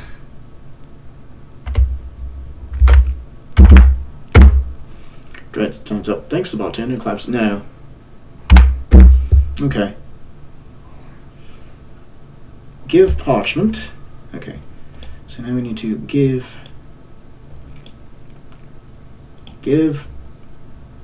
parchment to, I guess, the sailor. Right? Sailor like grow house. Where'd you get this? Never mind, I don't want to know. Mr. Tupi takes under the helmet. Then he tucks the parchment to his shirt, takes a quick look around and runs out the door. Your score's just gone up by 5. The Alpha Drake's meeting with Elizabeth Rise, you realize you have successfully brought them together. Your score's just gone up by 30.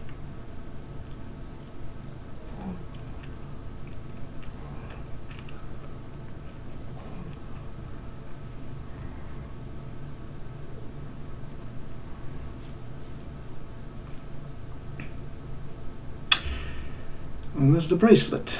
Am I supposed to get the bracelet? I guess not. Oh, it's worst. Wait, do I need to go back? I hope I didn't mess that up.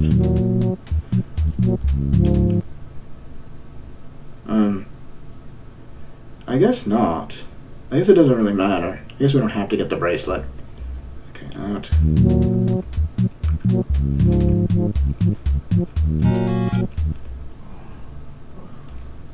As long as we've proven that the thing has failed. Alright, save. Do. Alright. Okay, now time for Montezuma's defeat. In 1519, Hernando Cortez landed in Mexico with only 500 men and 16 horses. In the space of just a few months, however, Cortez and his men conquered the entire Aztec nation. How? Because the Aztec religion predicted that the feathered serpent god Quetzalcoatl would come one day in the guise of a bearded white man and crush the Indian race. Betmaris altered the myth. He appeared before an Olmec in 1361 BC and told him exactly the opposite of that prediction, that the Aztecs would never be conquered unless Quetzalcoatl himself came back and gave them a sign. So we've got to do something about that.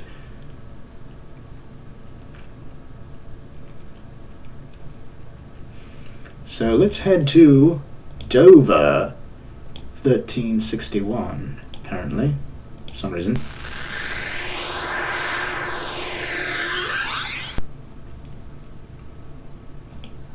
Okay. After leaving the Underground, go southeast. The late Bronze Age in Britain is a peaceful time. The ships across the Channel come in peace, seeking trade, not war. The island's wealth is in the hands of a few powerful chieftains, and sacred knowledge is guarded by the secretive druids, builders of Stonehenge. You are standing alone just to the south of a small hut that commands a stunning view of the English Channel. A rickety shed leans against the building's west wall. The great chalk cliff comes right to the south edge of the lawn, and a narrow path winds down the otherwise sheer face of the cliff. A dirt track leads off to the west. Okay, let's go. West from the lawn. Okay, Stonehenge. You're standing next to the standing stone outside the great circle known as Stonehenge. A road leads across the plain to the east.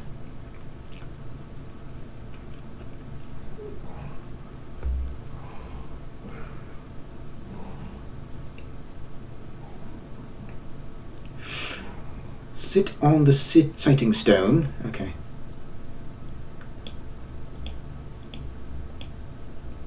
Sit on sighting stone. You scramble up onto the stone.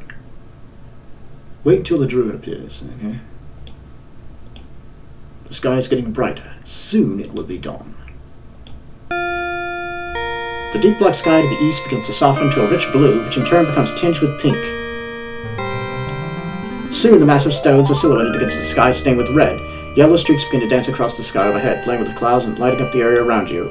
Finally, the yellow edge of the sun itself appears at the horizon, and the first blinding shaft of sunlight shoots precisely between the nutty trillions and strikes you full upon your face.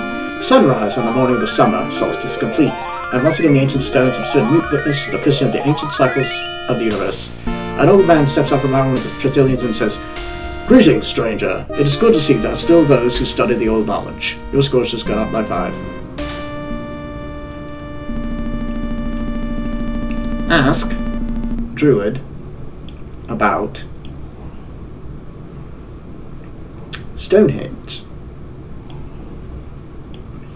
The old man looks at the distance as if it had come a long time ago. Once there were many of us studying the sun and the moon, but then the cultists came and made religion of it. Those who sought knowledge were driven up by those who sought power. The old man's brightened again as his thoughts returned to it. But if you know the secret of the sun alone, stone, then you must also know the great eclipse that will take place today on the other side of the ocean. I know not the people there study the sun, but they do not. When darkness comes at 1 hour after midnight, they will probably fall to the ground in fright, as did our ancestors. He shakes his hand solemnly. It is not terrible how true knowledge can be driven up by superstitious nonsense. Thus it has always been, and imagined thus it will always be. True, true, true. Superstitious nonsense is stupid. Okay.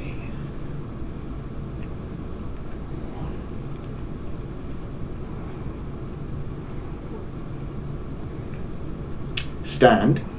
Okay, so we stand now.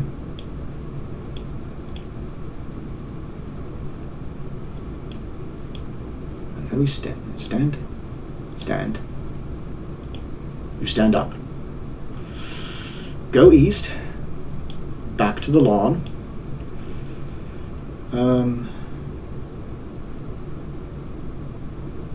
Go south. You are on a precipitous path that seems to cling to the sheer face merely as a whim. The chalky soil below your feet feels as if it could crumble to sea below at any given moment. Go down. You are on a rocky shore at the foot of a sheer cliff that towers above you like a massive wall. The shore is covered with seashells, the ocean is tossed up. One large shell looks particularly intriguing. The only exit is the path by which you came. You see a conch shell here. Okay, let's take conch shell. Your score has gone up by 5. Okay, let's go back up now. North. Northwest. And in. Okay, now we must go to Mexico 1361 BC. Okay, Mexico 1361 BC.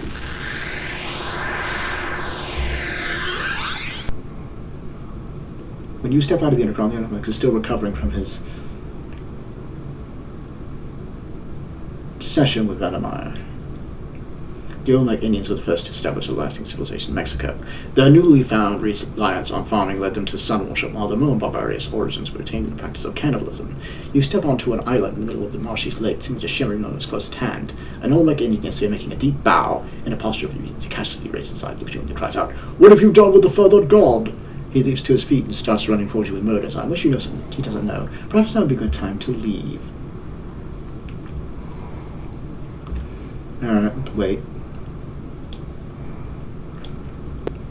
The Olmec deals you a stunning blow to the back of your head and you pass out. Sometime later you awaken to find yourself in a large pot with everything you were carrying lying on the ground nearby. The Olmec is standing next to the pot, sharpening a wicked-looking knife.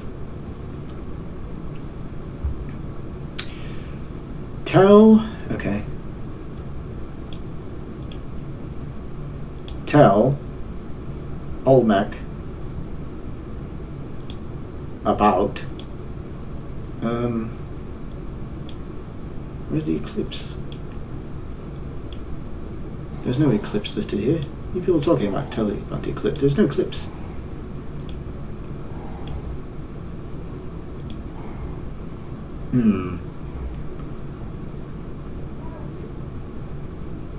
Or maybe I'll just actually let's just point to, let's say point to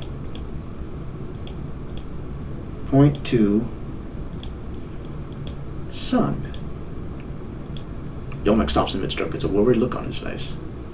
Yeah, you better get worried about that. Okay, wait.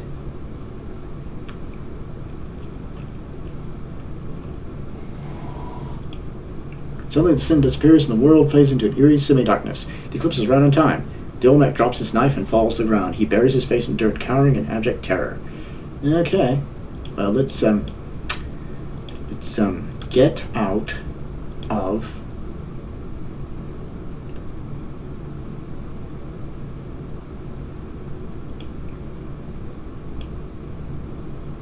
actually I don't really need to do that. I think I'm already out of the pot. Actually, just get out like this way. Get out.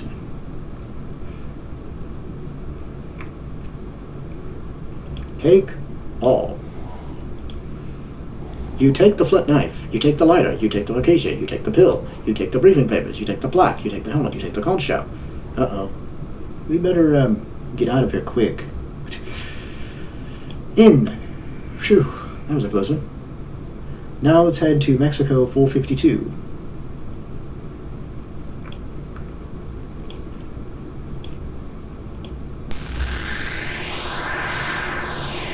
To commemorate the miraculous appearance of Quetzalcoatl, which actually been around the skies in 61 BC, the Indians have decided to build a temple in the very spot where the feathered serpent appeared. At the height of civilization of Tushuan, the city is as populous as about 100,000 and is spread out over 8 square miles. The wealth of this trading center has allowed the Indians to begin construction of a massive pyramid here on their holy land. You are in a sanctuary deep inside the great temple of the sun. There seems to shimmer. There's a mural on the wall here that shows the sun god disguised as a man escaped from a cannibal pot. Next to it is another mural that shows Indian armies defeating the armies of all nations to come against them.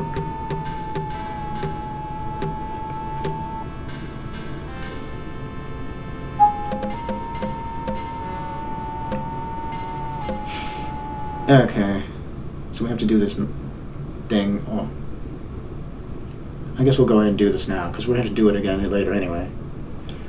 Okay, the maze. Go east, then northeast, then northwest, then east, then northeast again, and then southeast, and then west, and then southeast, and then south, and then south, and south. You are in what appears to be a closet in the heart of the pyramid. The only light in this room comes from a small window set well reaching the wall of your head. You see the graffiti scrawled on the wall. Okay. Examine graffiti. The graffiti is English and says, as for teenagers, I think it should be banished from the academy. Your score just got up by 1. Okay. Let's go north. And north again. And north again. And then northwest. And then east.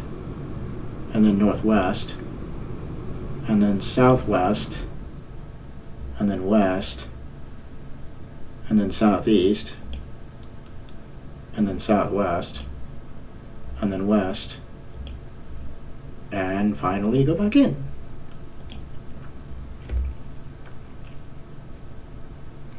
Having mapped the maze, you can find your way through the finished temple using the same directions as before. Oh, great, so now we gotta go back through that damn maze again. Oh, this time we gotta go through it in the year. Mexico 800. Alright, let's do this.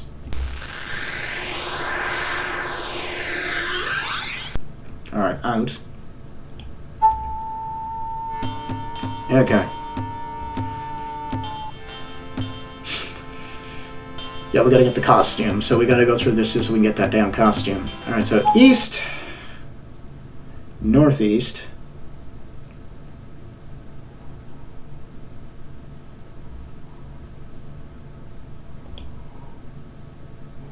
northwest, east, northeast, southeast, west, southeast, and then south, south, south. You are what appears to be a closet in the heart of the pyramid. The only light in the room comes from a small window set well to reaching the wall of your head. It looks as if someone left a costume here. Well, we should take that. Your score has gone up by 5. Alright, let's go ahead and wear it now.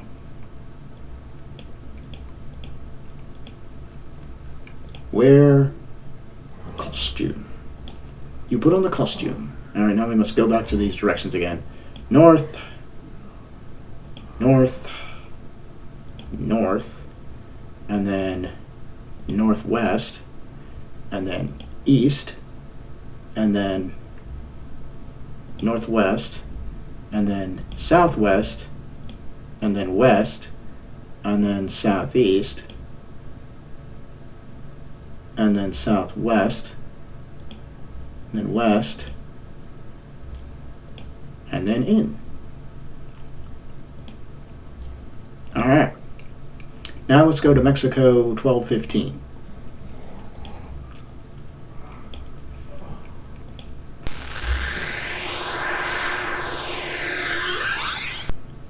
The Aztecs believed that the sun died every night and was buried in the earth, which is why it disappeared below the horizon to the west. They thought that the sun needed nourishment in order to rise again, nourishment in the form of human blood. Consequently, they slaughtered literally thousands of people every year in grotesque ceremonies dedicated to the sun god. Kind of takes the romance out of watching the sun come out, doesn't it? Yes.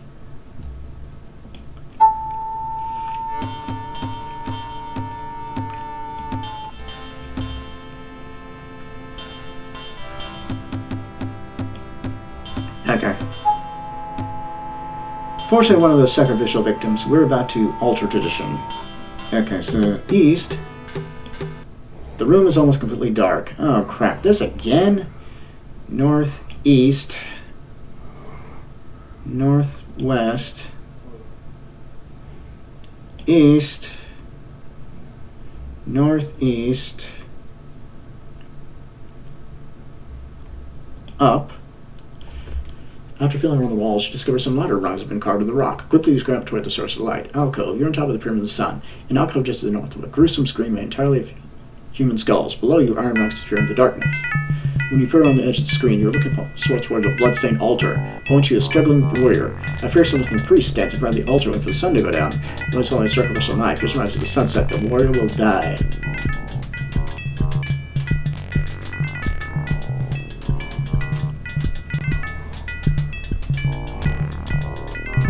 You are on top of the Pyramid of the Sun. There's a screen altar here. A priest stands in front of the altar. His arms raised for a struggling warrior who's tied down to the altar with leather thongs. The priest holds an obscene sacrificial knife, and with the dying of the sun's last rays, he plans to plunge it into the heart of the unfortunate victim. The priest looks at you in awe and backs away. Yeah, because we look like the feather god. That's a bottle. Okay, so let's free victim.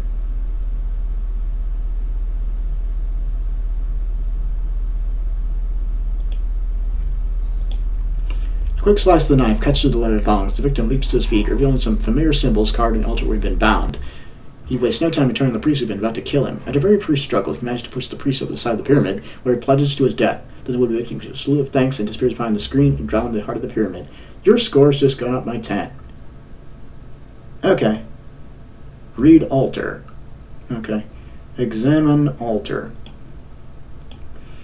It is a raised slab of stone has been stained to a dark purple by the blood of all the victims who have died upon it. The symbols are a message written in English. Actually, I've been wanting to do this since I was 17. Your score's just gone up by 1.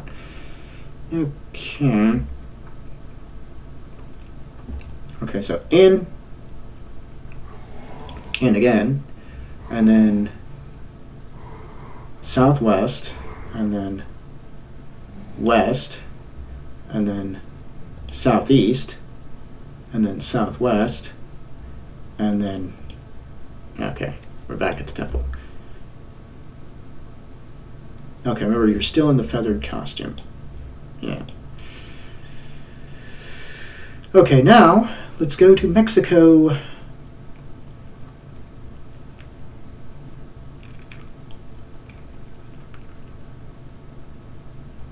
Okay, let's go to Mexico, 44 BC.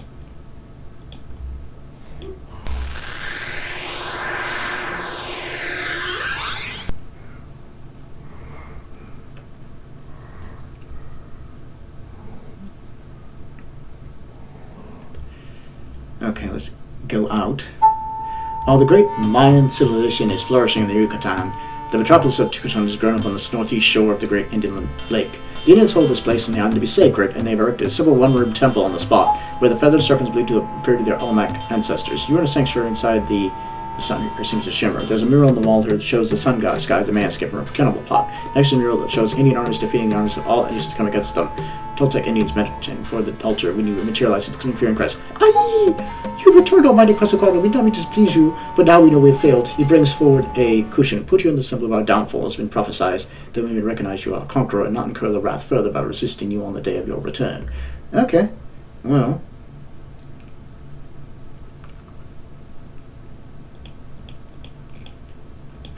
Place. Where is that? I don't see the word place on here. I guess put will work. Okay, put helmet on cushion. You place the helmet on the cushion. The Toltec bows, backs away from the altar, and then knocks on the door. It immediately opens and he steps through, leaving you alone in the room. Your score has just gone up by 10. Return to the underground by going in. Okay. Alright. Mexico 1519. Okay.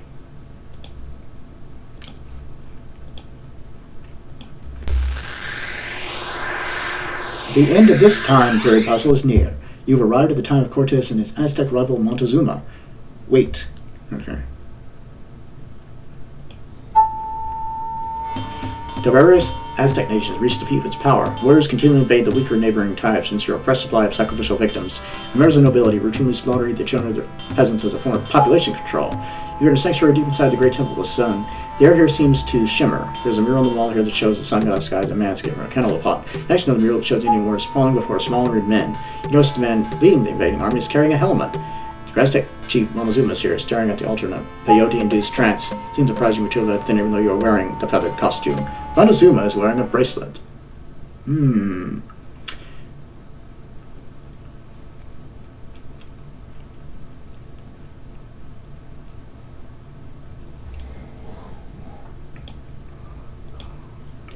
Oh, great leader, the alien arm has reached the outskirts of the city. What is your command?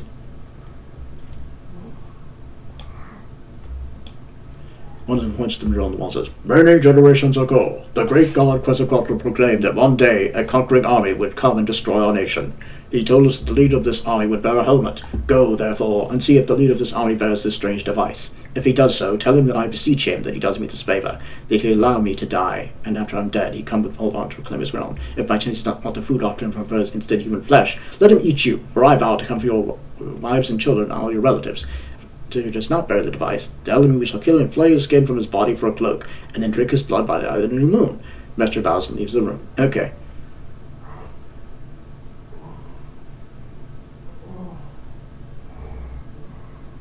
Okay. Let's wait some more. Oh, great one! The leader of the army does indeed bear a helmet. Montezuma rises his feet and says, Then it is the will of the god that we surrender to him. He proves his bracelet and drops on the floor. Come! Let us open up our city to him and hope he is merciful. Your score has just gone up by 30. Okay.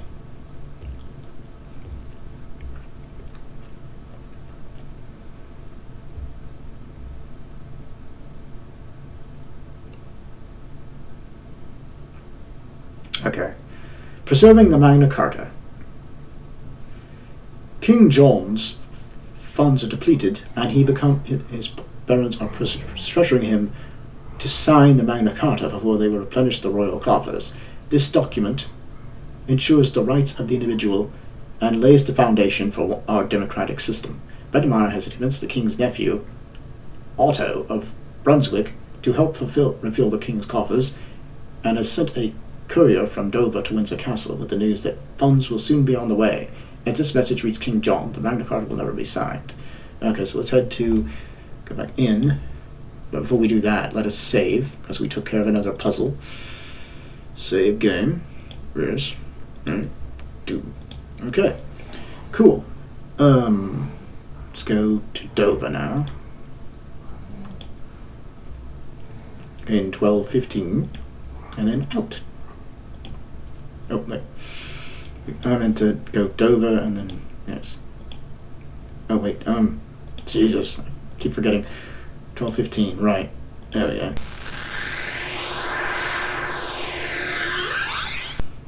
Okay. Out. Oh. Remove costume. Oh. Well, we probably should remove the costume first, yes. Because we don't need that costume anymore. Boom! Alright, now let's go out. Southeast. 150 years after the Normans died in nearby Hastings, Britain's become a model feudal society. From serf to knight to baron to king, each man knows his place in the system, but now the fabric of this society is starting to rip apart, as King John is demanding more from his barons, and they're refusing to pay. You are standing along just to the south of a small tavern that commands a stunning view of the English Channel.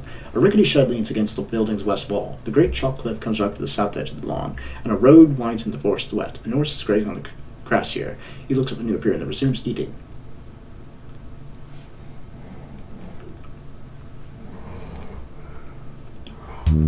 Alright, the tavern again. You step in the tavern where you find some sailors huddled around a table near the fire. Welcome, traveler. I'm glad to see that people still know about the roads, despite all the rumors of the outlaws. I mentioned the word outlaws, carrying his pouch in his belt, tucks it inside his cloak.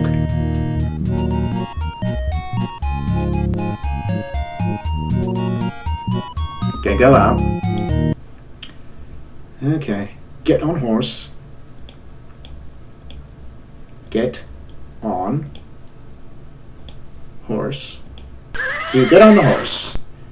Then west. You gallop down the road and soon find yourself in a forest. You are in a dense forest that stretches for miles in every direction. The road continues northwest and east. The forest seems a little darker here, and the large tree juts off the road to the northeast. Okay, get behind tree.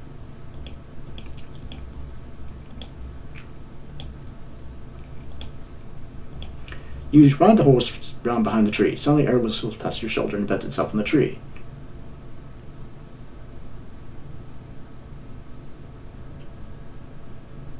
Okay, wait. I guess.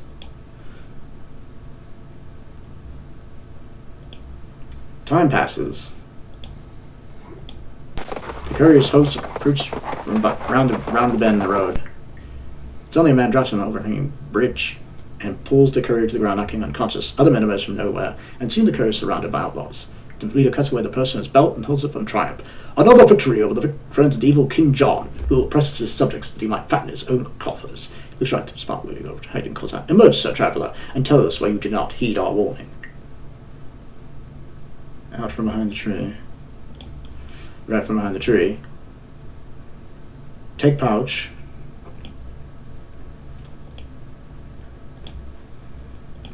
You take the pouch from the courier, and then show him that pouch. Show pouch to Robin Hood. I mean, that's basically who it is.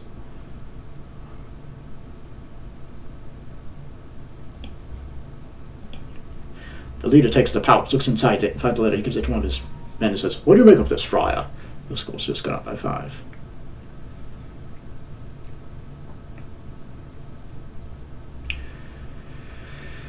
Okay, wait some more.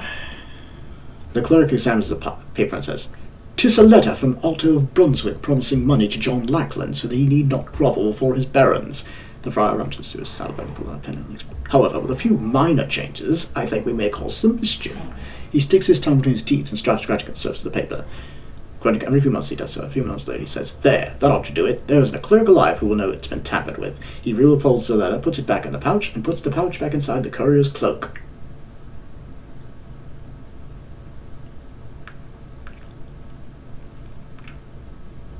Wait until the outlaws leave.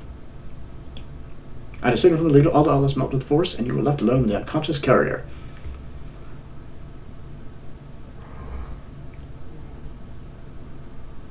Before the courier awakens, go northwest. You gallop on through the forest until you come out to a meadow alongside the river Thames. You are in the meadow called Runnymede along the banks of Thames. Thames, I think it's Thames, Dames, I forget what it's called. I forget how you pronounce that. In the center of the field is a large pavilion that bears the coat of arms of King John. Flanking it are several of small pavilions that belong to John's barons. In front of the large pavilion is a table that bears impressive-looking parchment. An obviously patient King John is angrily pacing back and forth in front of his pavilion. A road into the forest to the southeast. King John is wearing a bracelet.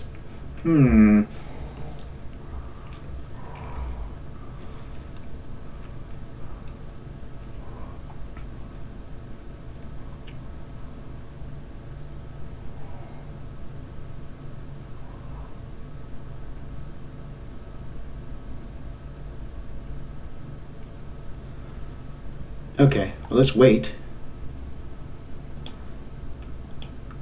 Time passes. Suddenly the courier rides out of the forest in the meadow. Attendants rush up to greet him, but as he waves them off and rides directly to the king, he dismounts and bows low before John says, "1,000 pardons for the delay, sire. I was attacked by outlaws in the forest. They made off my purse, but up to my more precious cargo. They know nothing." He takes the pouch of his cloak and hands it to the king. The monarch opens the pouch, takes it, the letter, and hands it to his clerk, commanding, "Read it to me!" The clerk begins to read the letter. As he does so, John's face gets redder and redder with anger. Finally shouts, "Enough! You are my king. You must well have my jewelry too." He mounts his horse, whips its head around, rides up towards Windsor. The courier retreats in shame back into the forest, while barons look at each other in stunned silence and then break out into a loud cheer. Your score has just gone up by 30. Awesome.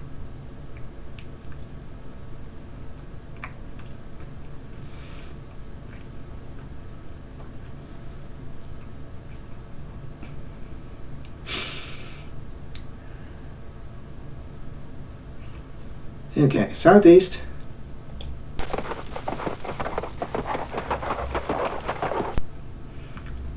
Okay, east.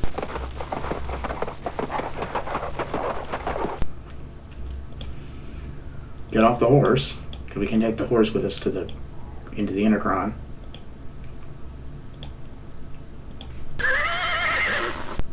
And then northwest. And then.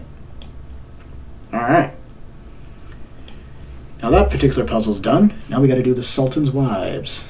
That'll be next. Let's save first, though. Okay. The Muslim territories of Sultan Harun al-Rashid were vast, dwarfing virtually all European empires, past or present. The Sultan was a popular leader, but his Grand Vizier Yahya secretly plotted to overthrow him. The Sultan was able to put down the revolt because he learned of it in advance. Benram's persuaded Yahya to accelerate his timetable and strike before Harun did so with the treachery. You have to prove the Vizier's disloyalty to the Sultan, or the Muslim forces led by Europe will extend Arab domination over the rest of Europe.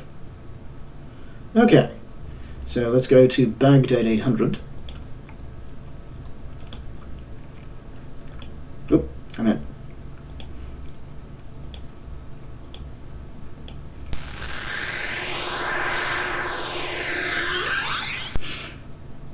Okay, so let's go out.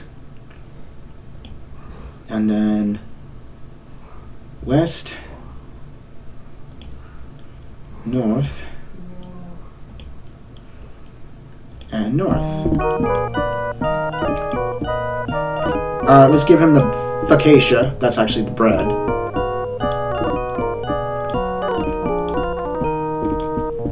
The beggar takes his bread and gobbles it down hungrily, then lifts his feet, throws off his beggar rags to reveal princess robes. Thank you, stranger. I am the Sultan Harun al-Rashid. From time to time I go among my people, just in disguise, to learn more about them. Today since sunrise I sat in the bazaar and asked the Basque for nothing more than a morsel to eat. The people of my own city could not find their hearts to help me. But you, a stranger among us, have shown us what it means to be compassionate. Therefore you would honor assisting me with the most perplexing problem. Come with me. The Sultan raps on the palace gate, and a guard comes to open it. The Sultan takes you by the arm and leads you inside. The Sultan's palace is sumptuous beyond belief. Beautifully woven, intricate streets cushion your footsteps. The walls are covered with brightly colored silks, and everywhere you look there is brass and silver and gold. An ornate staircase leads north up to the harem, the entrance to which is guarded by an enormous eunuch. The Grand Vizier is here, a vain man dressed in a ridiculous multicolored costume that he seems to think is the height of fashion. The Vizier is wearing a bracelet. Vizier pops a fig in his mouth and bows to the Sultan, but he ignores you. Your score has just gone up by 10.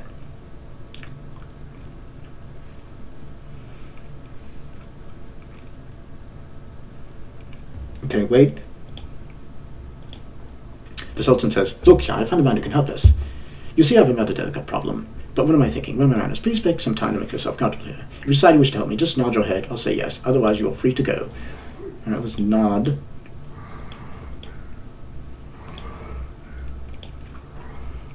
Go good. Now that I've discovered that one of my wives is being unfaithful to me, I don't know which one it is. So I want you to find out. I'll put you in the harem for a few hours, and if you get one to sleep with you, then we shall know that she is guilty. To ensure you try your best, the price of failure shall be your death.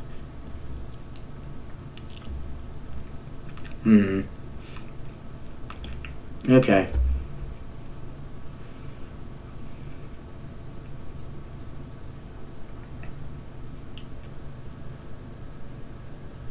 A challenge to be sure. Once inside the harem, get figs. Okay. Actually, probably just... Yeah, take figs. You take the bowl of figs from the table.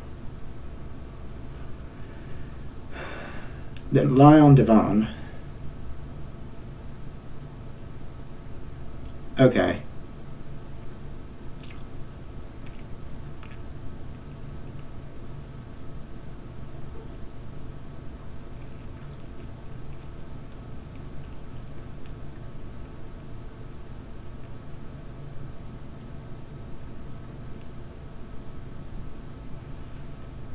I mean, I could do that. I could just...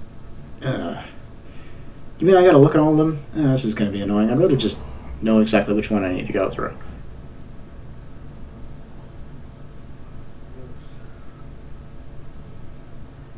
Okay, can I just...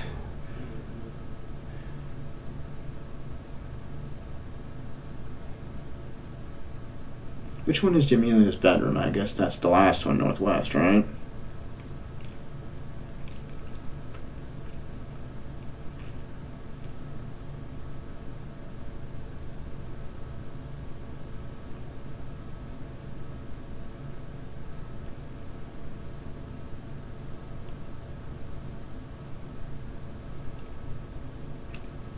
Which one is Jamila's bedroom? I guess it's the one in the green. Yes, I think it is the green one.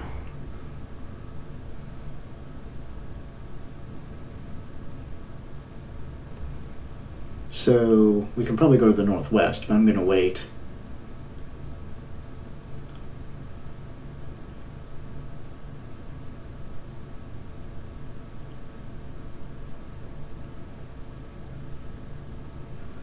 Okay, wait. Okay, wait. Okay. Okay, then they went through the dress of bathing gowns. Okay, so I'm guessing northwest is the right one, right? No, that's not the right one. God damn it.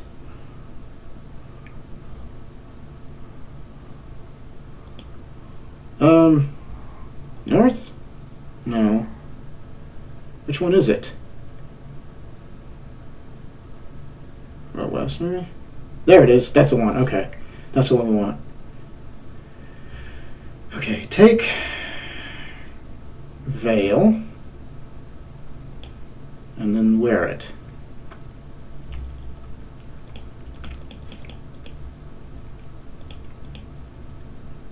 Okay. Wear green veil. You put on the green veil. Like, I don't know why that's not much of a disguise, really.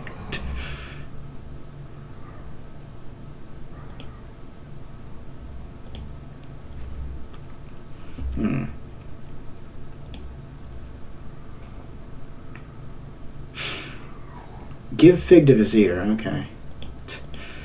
She's just...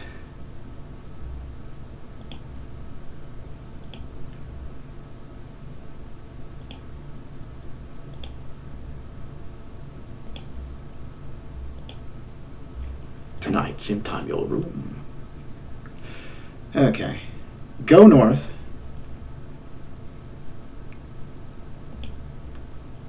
And then west to return to Jamila's room. Remove veil.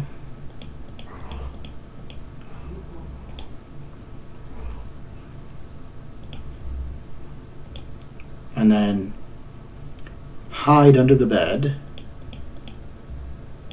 Hide under bed. Boom. You slide under the bed.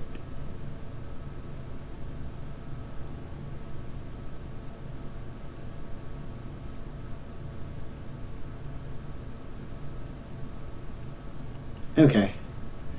So now we just wait for for Vizier to show up. You hear Jamila come to the room, change the bed clothes, and climb into bed.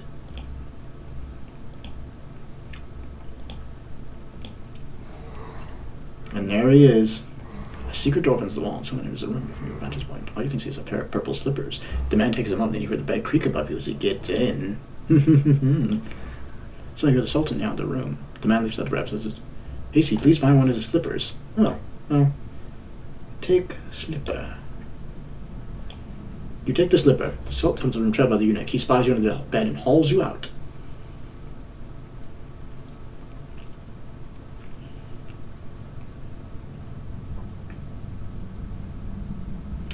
Okay. Show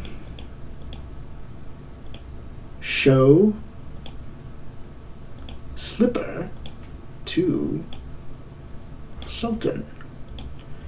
The Sultan recognizes the distinctive slip immediately. He summons the Vizier and commands the eunuch to arrest him. The Vizier tears the bracelet from the wrist and throws it to the ground in a fit of rage. The eunuch grabs him by the scruff of his neck, knocking him off the turban in the process. The Sultan picks up the turban and gives it to you as a reward. Perhaps this ruby will be of some use to you someday. He puts his arm around your shoulders, goes toward the palace, and takes you once more before disappearing back inside. Your score has just gone up by 30. You emerge from the Sultan's palace. Alright, cool. We took care of that shit. As a reward, the Sultan gives you the Vizier's turban, which is held by an impressively large, though worthless ruby. Return to the underground by traveling south,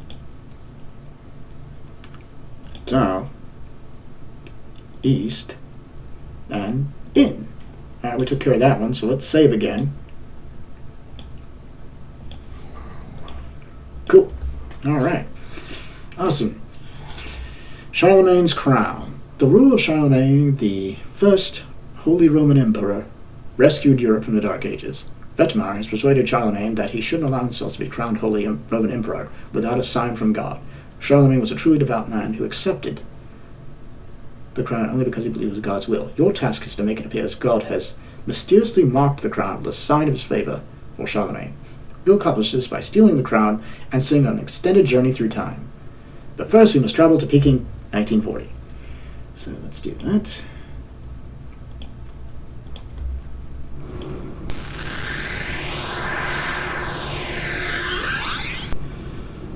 Okay, go out. The one who seems to shimmer there's a poster forbidding the silver Chinese religious ceremonies. Is an ugly reminder that the current occupation of China by the Japanese army. Revenge, midday.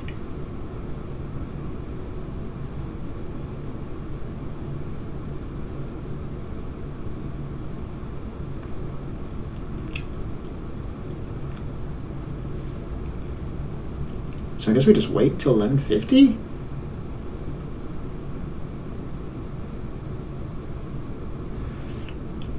Or I'll just wait. I can just wait here, actually.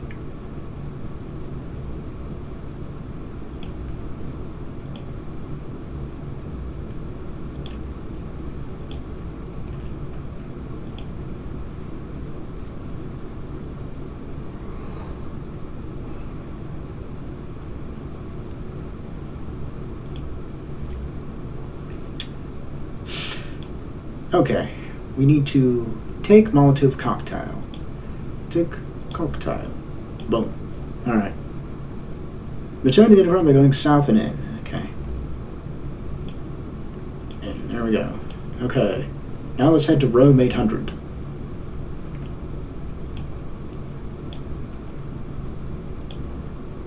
Boom.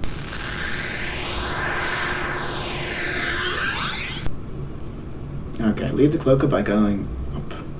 First, let's get out. Yes.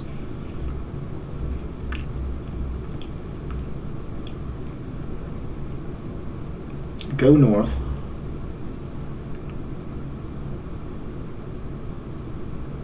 Oh, northwest. I mean, to the Vatican. Okay, I'm in St. Peter's.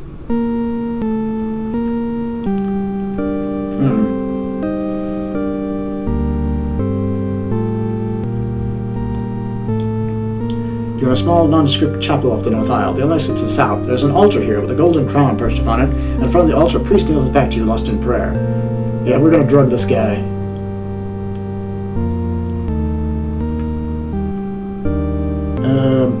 Open cocktail.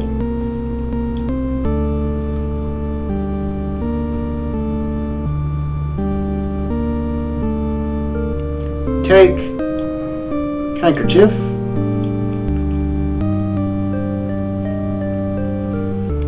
Okay. Pour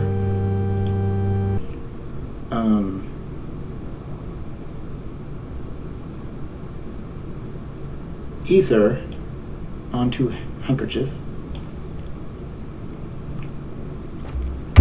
Oh wait, on handkerchief. You pour the ether onto the handkerchief. It soaks the fabric and gives us a sickly sweet smell. And then let's drug the priest with a hanky. Now we're gonna go to hell for this. Drug priest with damp hanky. You hold the handkerchief with the priest's mouth and mouth. After a brief struggle, he succumbs. Take crown. Boom. Going south. And then out. Southeast. Down. And in.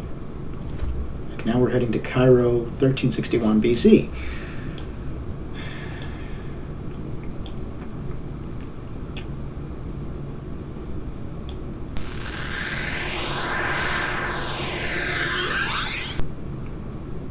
Okay, we gotta get out.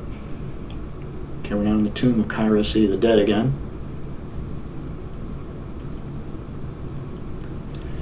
Out. Okay. And walk west to the royal compound. The street runs west to across a narrow part of the river. Then you pass through some ornate gates and find yourself in the compound outside the royal palace. You're in the royal compound outside the Magnificent Palace. The Great Pyramid rises to the south, entrance to the palace is to the west, a path leads downriver to the north, and a road leads back across the river to the east. Okay.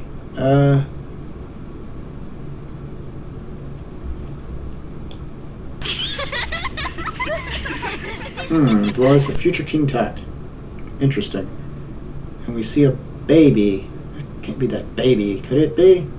I mean, the baby, you know, it's not Moses, is it?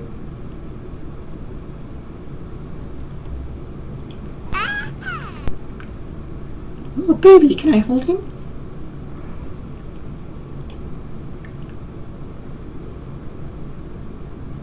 Okay. Give baby to a girl, I guess. Your score's just gone up by 5.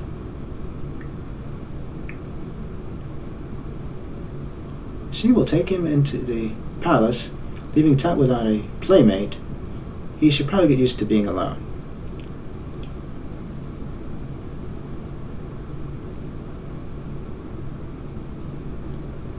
Okay, wait. Tut watches his just been in the palace. He says, "Playing babies for girls. I know, let's play Pharaoh. I'll be the Pharaoh and you have to bring me a gift worthy of a king." Okay. Well, let's give him that crown.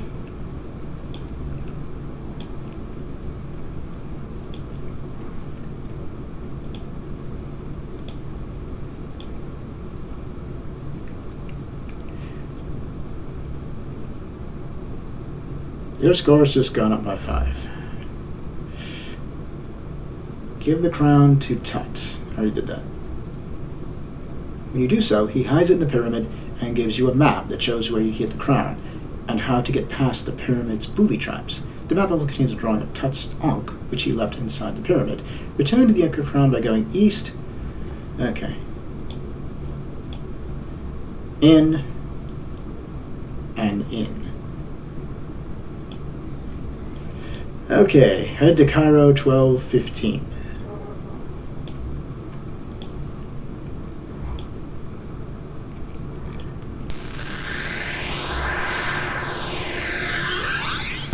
Okay.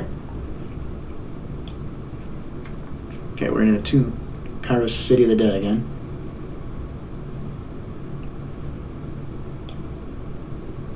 Okay, go west.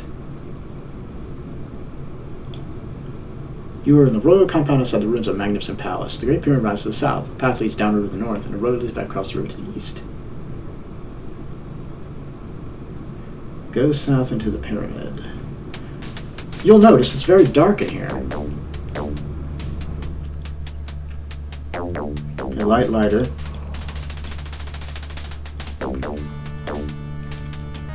You step with the lighter and a flame flickers to life.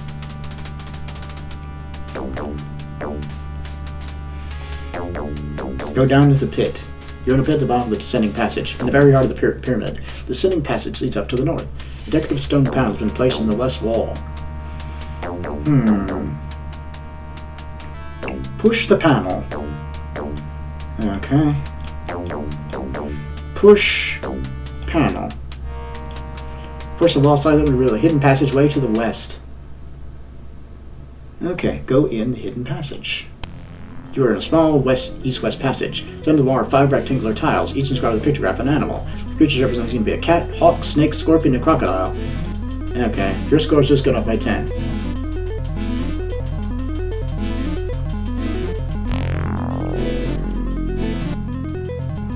Okay, look at map.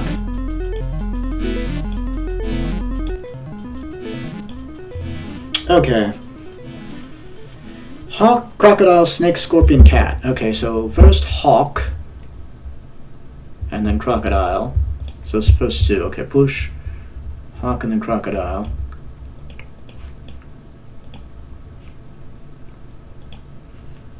Push hawk tile. Then push crocodile tile.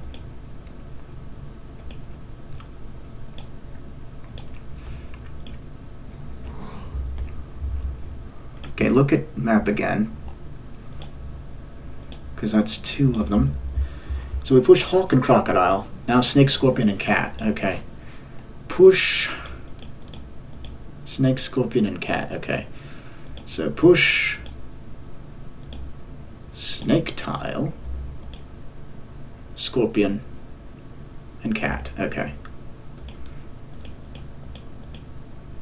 Push. Scorpion tile. And then push the cat tile. Oh, the whirling blades slow and finally come to a halt. Nice. Go west to the edge of the chasm. You're into its western terminus is a ledge overlooks a large chasm. On the other side of the chasm is another ledge. A rickety-looking bridge spans the chasm, held up only by 2 slender ropes attached to a U-shaped strut that is embedded in the ceiling. You can leave the pier by returning to the east. Your score has just gone up by 10.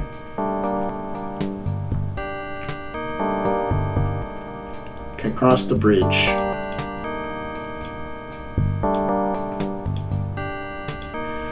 You climb over the bridge, sports giving way to below your feet. As you near the other side, one of the sports gives way, leaving the bridge hanging by a single rope. Nevertheless, the bridge survives. You find yourself standing on the far right edge. This is into the king's chamber. Unfortunately, the crevice to the east-west wall allows entrance to the chamber. It looks too small for you to squeeze through. A rickety bridge leads back across the chasm to the east. You see an ankh here. Okay, well, let's take that ankh. Alright.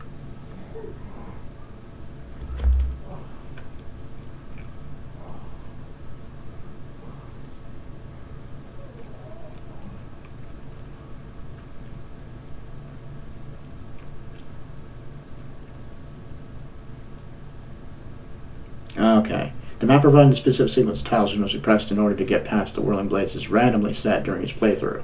Don't make the mistake of assuming the map of previous game did it. Yeah, unfortunately that's true. Okay. East again. And then east again. And then up.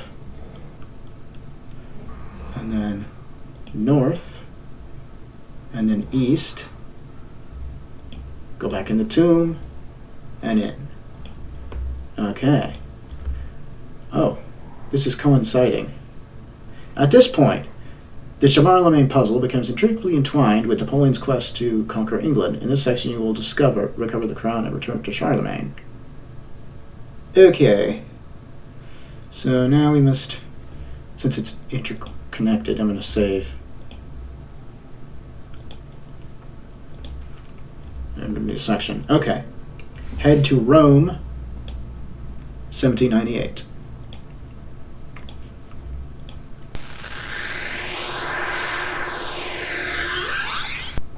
Okay, out. In this year, Edmire has persuaded Napoleon to attack England directly instead of taking Egypt in order to cut off Britain's trade routes to India. Should Napoleon attack England directly, the island nation would surely become another province of France.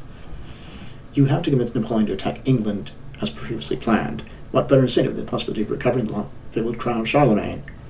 Leave the cloaca by going up.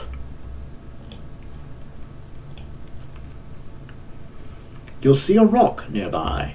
Well, we should take that rock.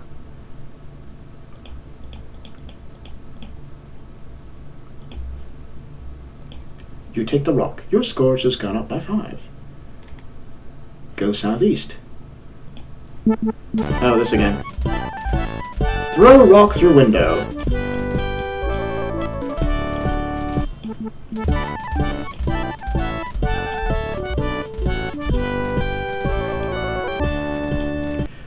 The rock crashes through the window. The guards look at each other in unison and grab you. They frog back, shooting the whole house up the stairs.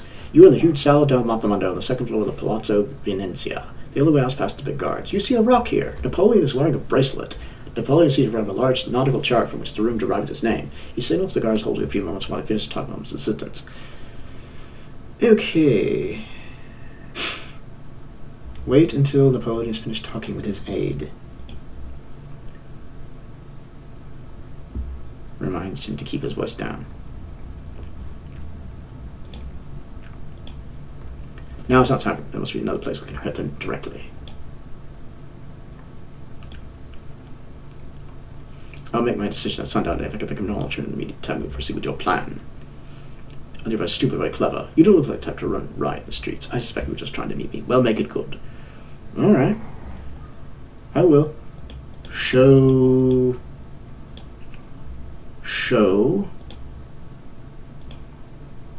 Napoleon map. Okay. Maybe I did it this way. Show map to Napoleon. Ah, a treasure map. Egypt, I see. The crown of Charlemagne, no less. This certainly looks authentic. Do you have anything to vouch for its authenticity? Actually, yes.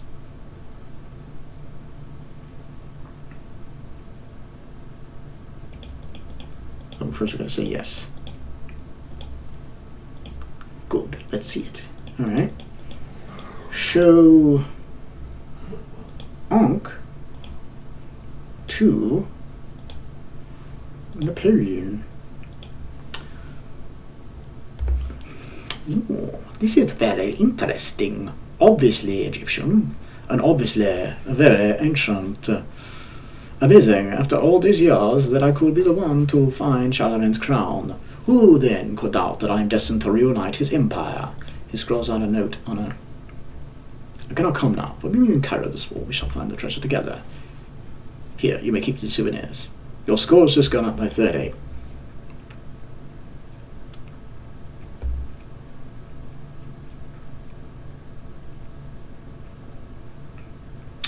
Okay, return to the Enterprise by going north.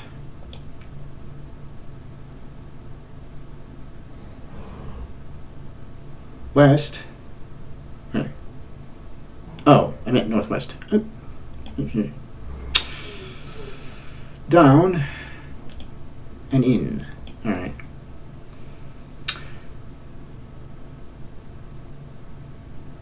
Now let's head to Dover, 1798.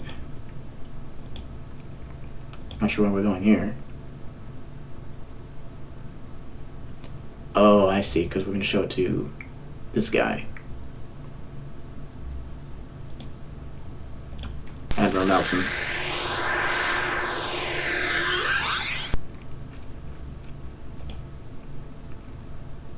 Admiral Lord Nelson knows Napoleon intends to attack either England or Egypt until he discovers which he doesn't dare leave England's coast undefended. The past Napoleon gives you shows that Napoleon definitely plans to invade Egypt.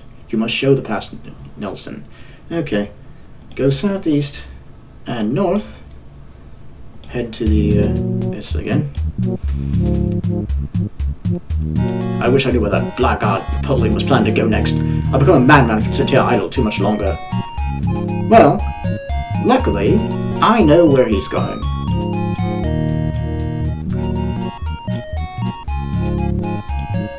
Show pass to Nelson. I've got him now. Napoleon's bound for Egypt. I'll have to make sure he gets a proper welcome. Alright.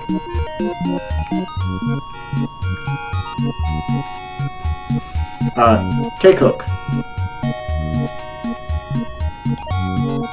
Alright, your score's gone up by 5. Awesome.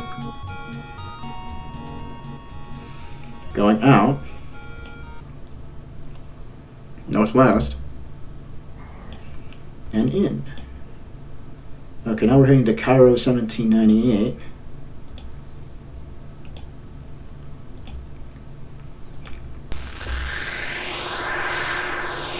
Napoleon is now camped outside the Great Pyramid, but he's unable to retrieve the crown from inside. Go to the royal compound. Out.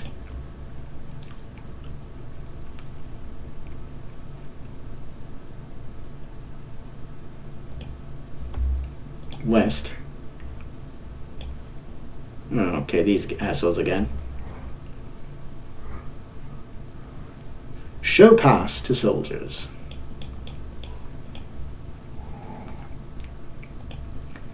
I mean, seriously, couldn't these people know who I am by now? 2 soldiers.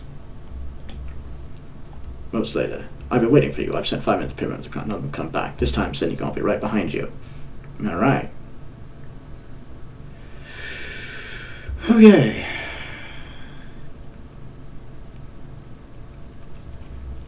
Alright. Into the pyramid.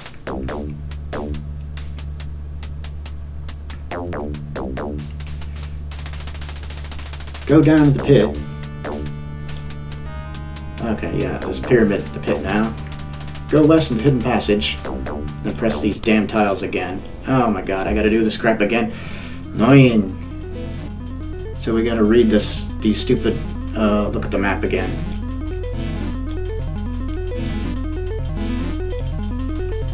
And it's still hawk, crocodile, snake, scorpion, cat. Okay. Push hawk, crocodile first.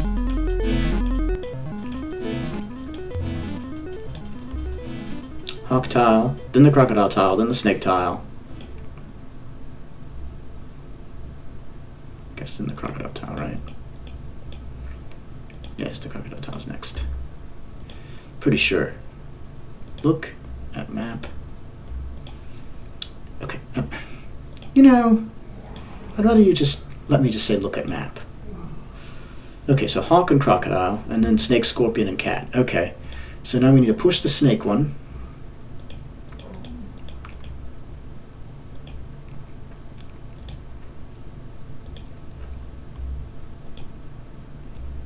Then the scorpion one, and then I guess the cat one.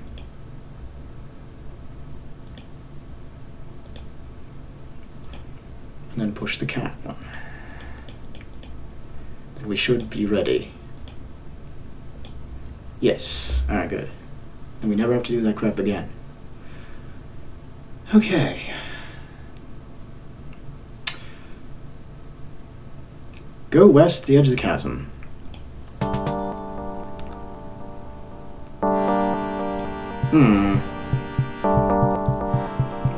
Okay, we need to be like Indiana Jones here. Okay, so remove pen from turban.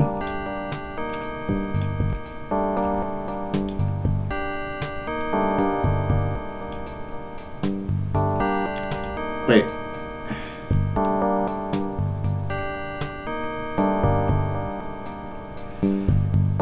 Wait, how do you remove pen from turban when it's not there? Okay, let's see. Remove pen from turban because it's not listed there.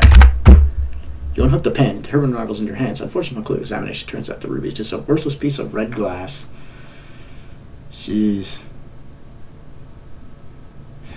Okay, well. Tie turban to boarding hook. You tie the turban to the grappling hook. And then throw hook over strut.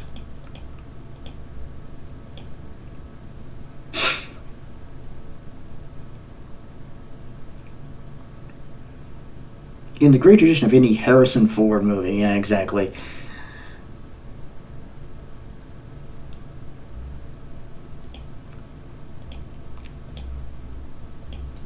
The boarding hook loops over the strut and hooks one into place, and then we're going to swing over the chasm like we are Indiana Jones.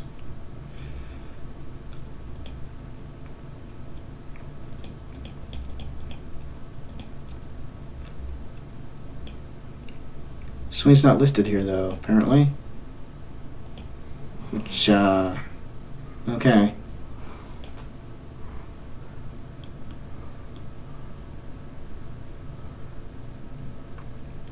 Okay, swing across chasm, since it's not listed there. Taking a running start, you into the void, shout Eureka, and swing across the chasm. Land on the other side, teeter for a moment, and then pull yourself to safety. Your score is going on at 20. King's Chamber. This is the entrance.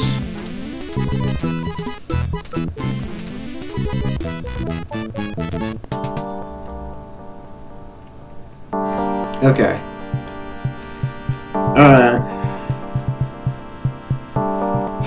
Leave the pyramid going east. Okay, go east.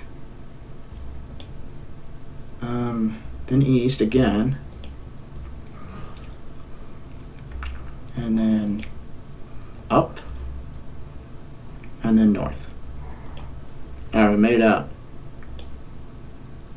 Behold at last the crown of Charlemagne. Does not these years become I shall engrave and I'll wear myself on my coronation when I return to France. Given back unless he disappears into his tent. Your score is just gone up by 20.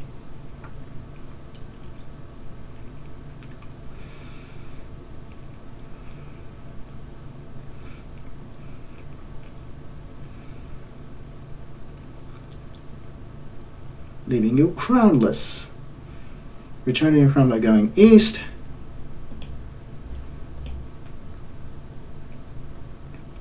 In the tomb, and then in. Okay. Alright, cool. Now let's head to Rome 1940. Oh, wait, oops. Meant to... Yeah. Time set. Go.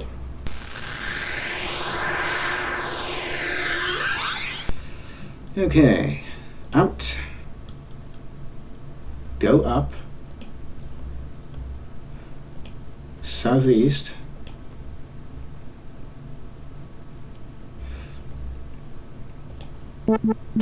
Aha! Museum dedicated to Napoleon. There's a display case with various objects of Napoleonic paraphernalia in it, including Napoleon's crown and a small card.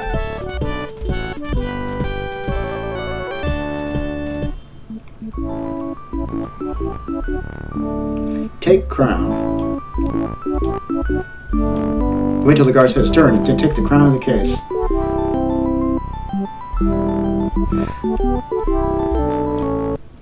Okay, read crown.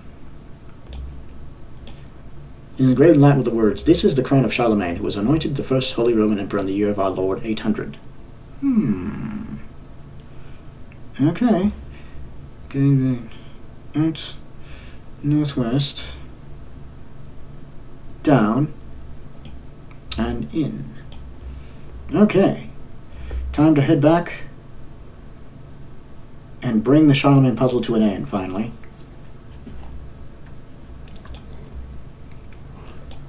So let's head back to Rome 800 again.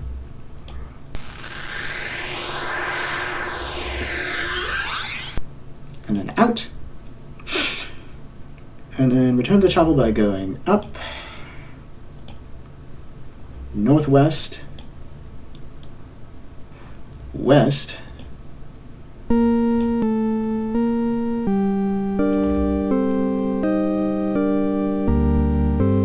then north, and then put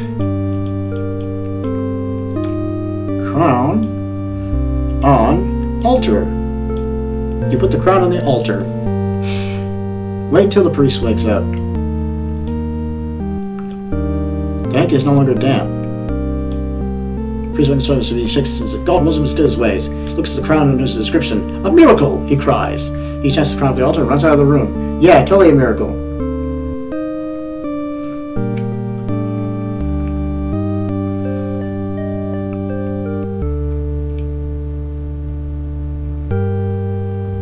Let's get out here. Charlemagne is wearing a bracelet. Charlemagne holds the crown and says, Behold the writing that is produced in the picture of the crown. Truly is it sound from God that I am meant to be emperor. He gives the crown to the Pope, and the Pope puts the crown on Charlemagne's head. He removes the bracelet. Charlemagne's everyone leads, and you are left alone in the church. Your score's just gone up by 30. Okay.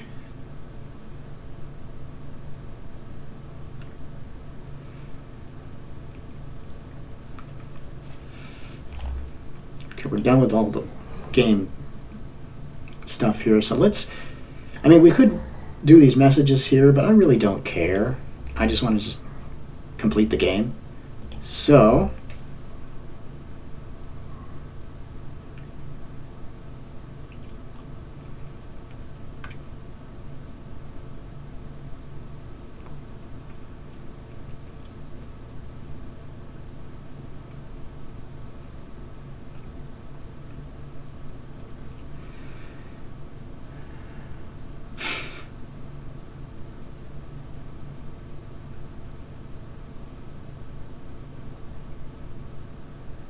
oh god. So now we got to do this part of this game, which I really, really hate.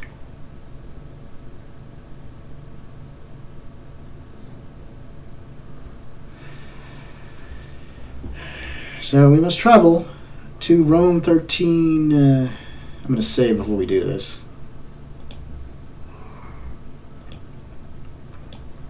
Because this part is annoying. Okay. Time set. Rome 1361. And then we must go to each particular time period.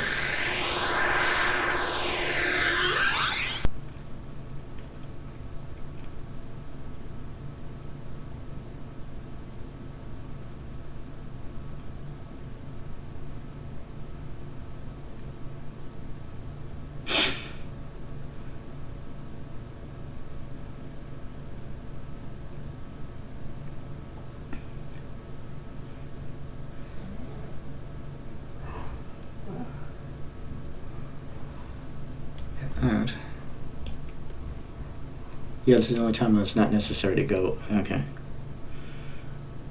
Go south. I must sit down. Yes. Sit.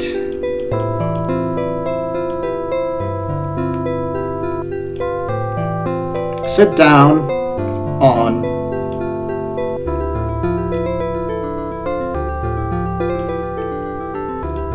log, I guess. Okay. I'm not gonna read that because it's gonna be the same on every time period we go, basically.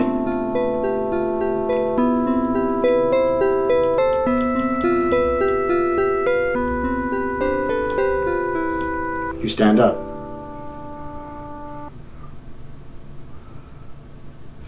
Go north.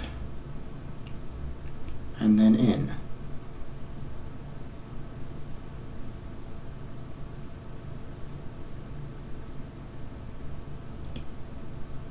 Yes, okay.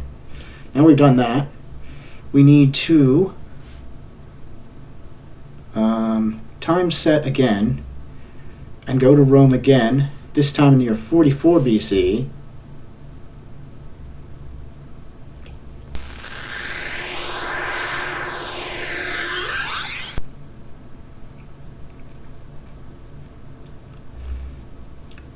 Out.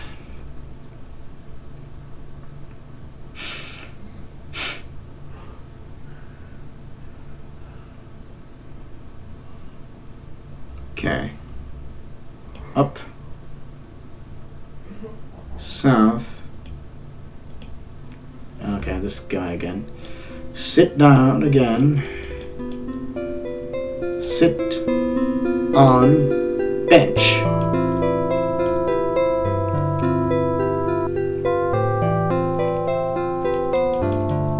Then stand again. Rinse and repeat.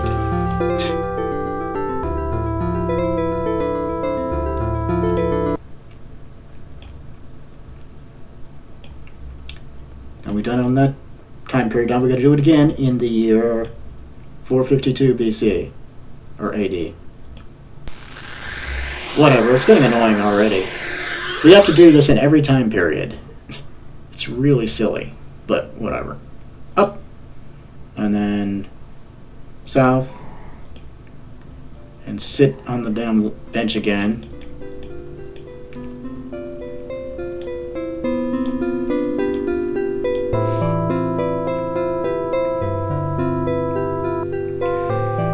And then stand again.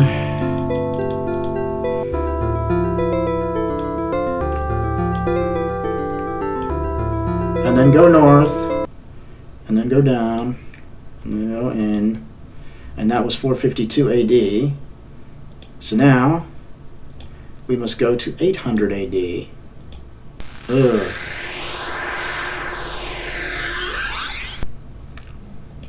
Already getting annoyed with this.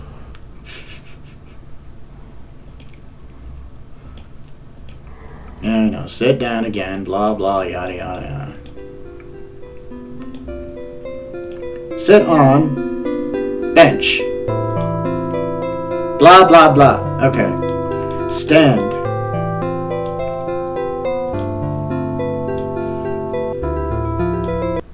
Go north.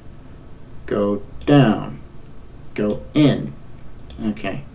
Anyway, that was 800 AD. So now we must travel to 1215 AD. Oh, this puzzle is so annoying. Okay, we must go out again, go up, go south again, sit down. Why is this old man the same guy every time? It's weird.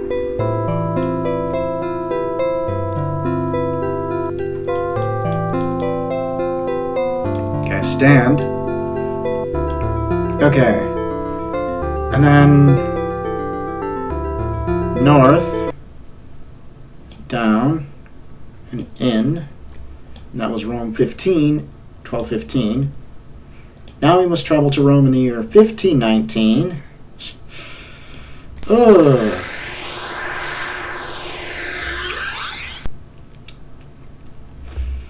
I understand why Venomar is trying to destroy Rome. If this is where the academy is supposed to be built, it explains why he's like everything has to do with destroying Rome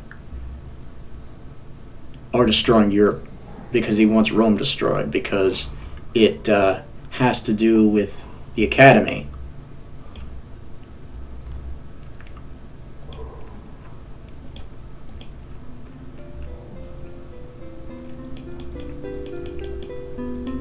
Sit on bench again. Yeah. I don't care. Okay. Stand up. Or we can just do this, I guess. Oh, that was easy. Okay. Stand. And then in. Okay. Now we must time set to Rome 1588. This is so irritating.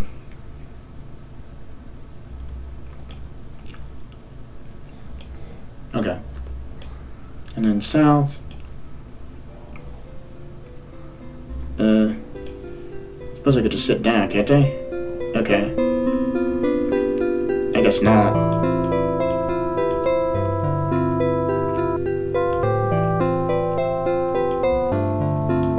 Oh, I could just sit down there, okay.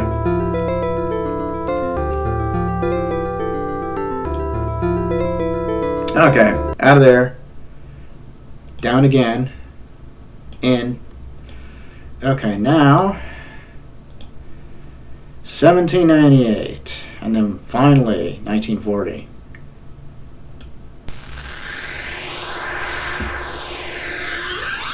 Alright. Out. Up. South.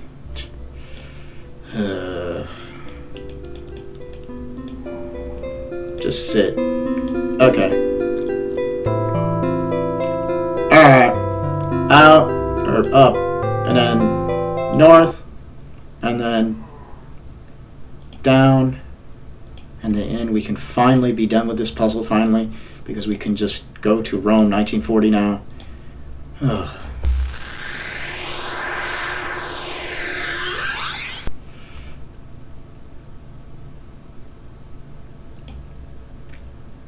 Okay, up, then south,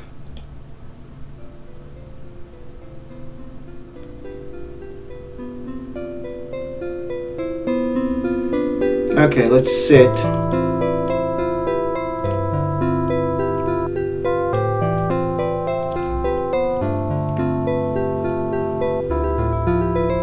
Okay, ask.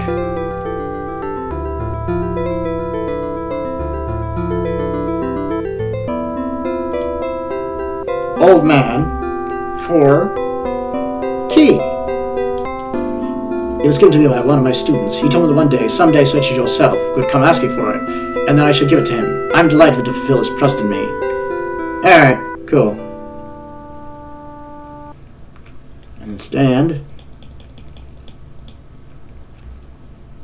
Or we can just stand up.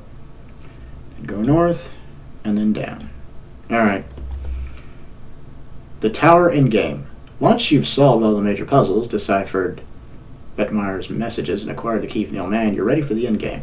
You already know where he is, so I don't need to... I'm going to go ahead and save once I get in here, though. Because it's time for the in-game part.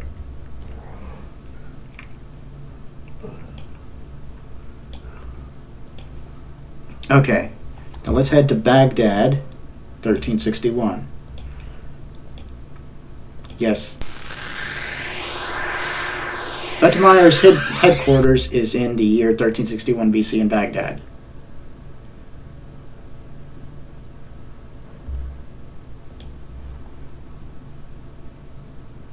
Leave the cave by going out and go south to the square. Okay. Yeah, this is where the Tower of Babel is.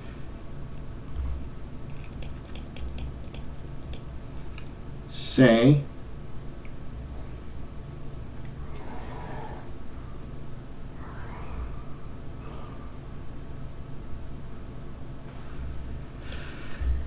east. The The tower swings open, you step inside. This is the temple at the foot of the Tower of Babel. There are several portraits on the wall here, each in an elaborate frame, all of which appear to be glowing. At the east end of the room is a door that probably leads up to the tower room. The west exit leads back out to the square. Yep, your score's just gone up by 20. Yeah, we're nearing the end of this insanity.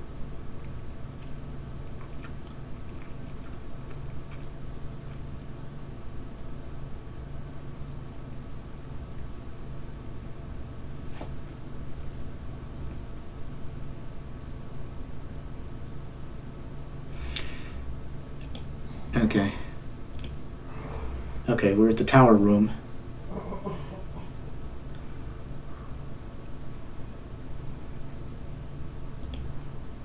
Your shows you something about 30.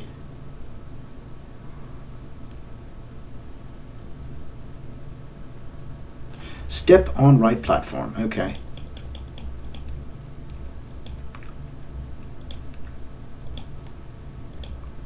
Right platform. You step on the platform and feel yourself begin to materialize. It's now 7:03 a.m.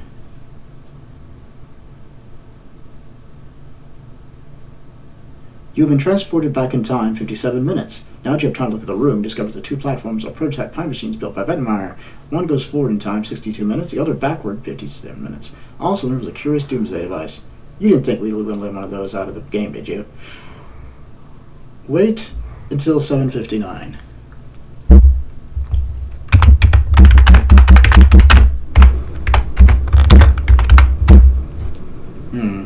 No. And then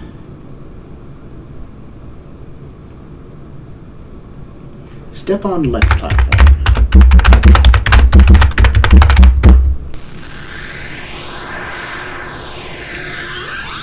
Button been materialized. The time is now 9:01 a.m. The red button over the keyhole is flashing Wettmeyer's ball on the floor. A laser gun just has reach in one direction. The remote control just under the foot of yours tied to the chair. You step on the remote switch and the case pops open.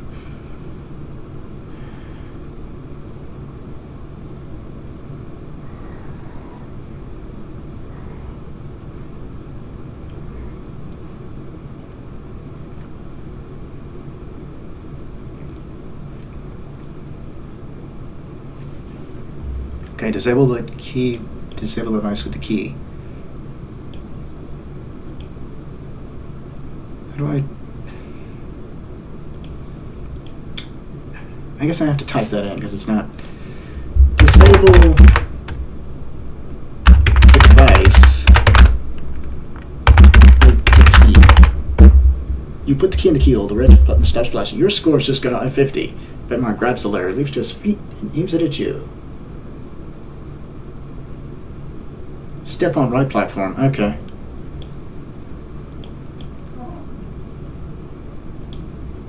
Step on right platform. Do it. 87.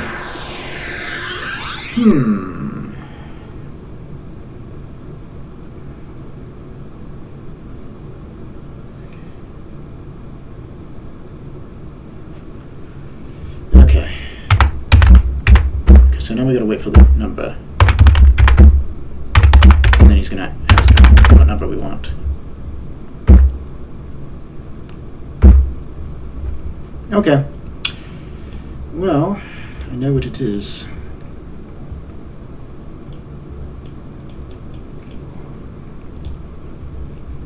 "87. That's right. I guess you'll be around till the bitter end." He pushes the remote control and the case pops open. He presses the red button, which begins to flash ominously, and snaps the case shut.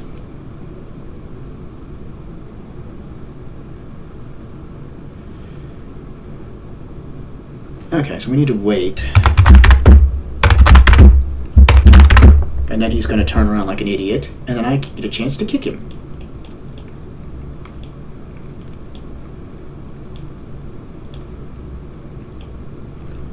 You lash him with your foot and make solid contact. The arm goes sprawling on the floor and the left skirt is behind his outstretched hand. Remote comes to rest at your feet. The other you starts to materialize on the...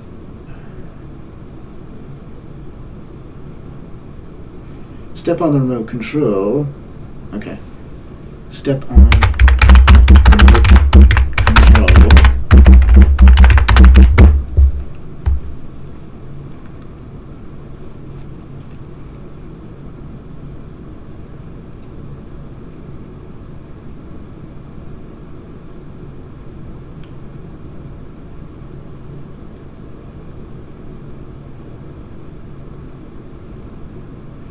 say 87. Was it 87 or 86? I think it was 87.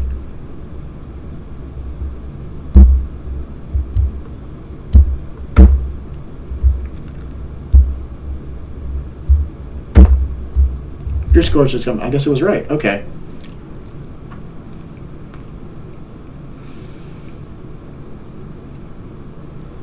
Did you prevent the founding of the Temporal Corps? And that's what this is all about, basically. When you arrive in the Academy in-game, you'll find out and there is nothing you can do to alter the course of events. Venmar and the old man will struggle for the laser. Venmar will be shot. As he dies, he'll bring up the gun for the last attempt to kill you, but he'll fling himself in harm, so he'll be shot instead. As the old man dies, he urges you to take a cloak and to continue the tradition of the Academy. Wait until he dies and take the cloak. As you do, discover the secret time travel and realize that Drexler chose you for the mission because it was you who invented time travel. And wow, what a mind fuck! Seriously, the fuck.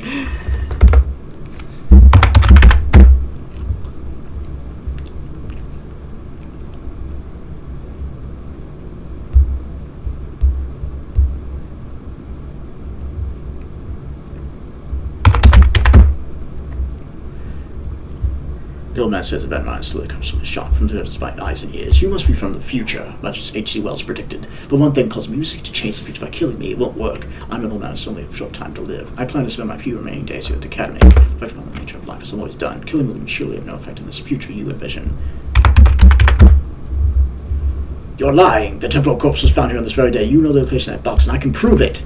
I was going to the bench and start searching for one.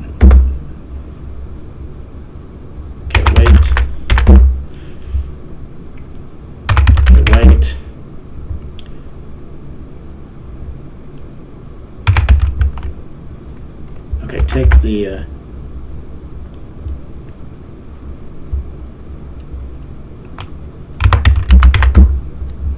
take the cloak, pass on the knowledge. So basically, we are the ones that found the whole thing. So this is this whole like a Terminator situation here, where if we hadn't gone back, gone through this mission, we would never have found the Temporal Corpse. And it's just like, so what the fuck? Seriously, that's the way this game ends? I mean, wow. You put on the cloak. In the pocket you find a slip paper that contains the location of the box that contains the secret time travel, and you're the one destined to found the Temporal Corpse. You bench ponder the old man's last words. Man passes knowledge to man, father to son, teach to pupil. Oath propagation species, passing of knowledge, command defeat, time, attain our immortality. Whoever learns and passes on that learning adds link to the chain, and the chain is everything. After a while, a young boy wanders in the courtyard. You invite him to sit down, and the two of you begin to talk. Wow. What an ending. Seriously. That's... wow. The end, yeah. Wow, that is interesting. Step record.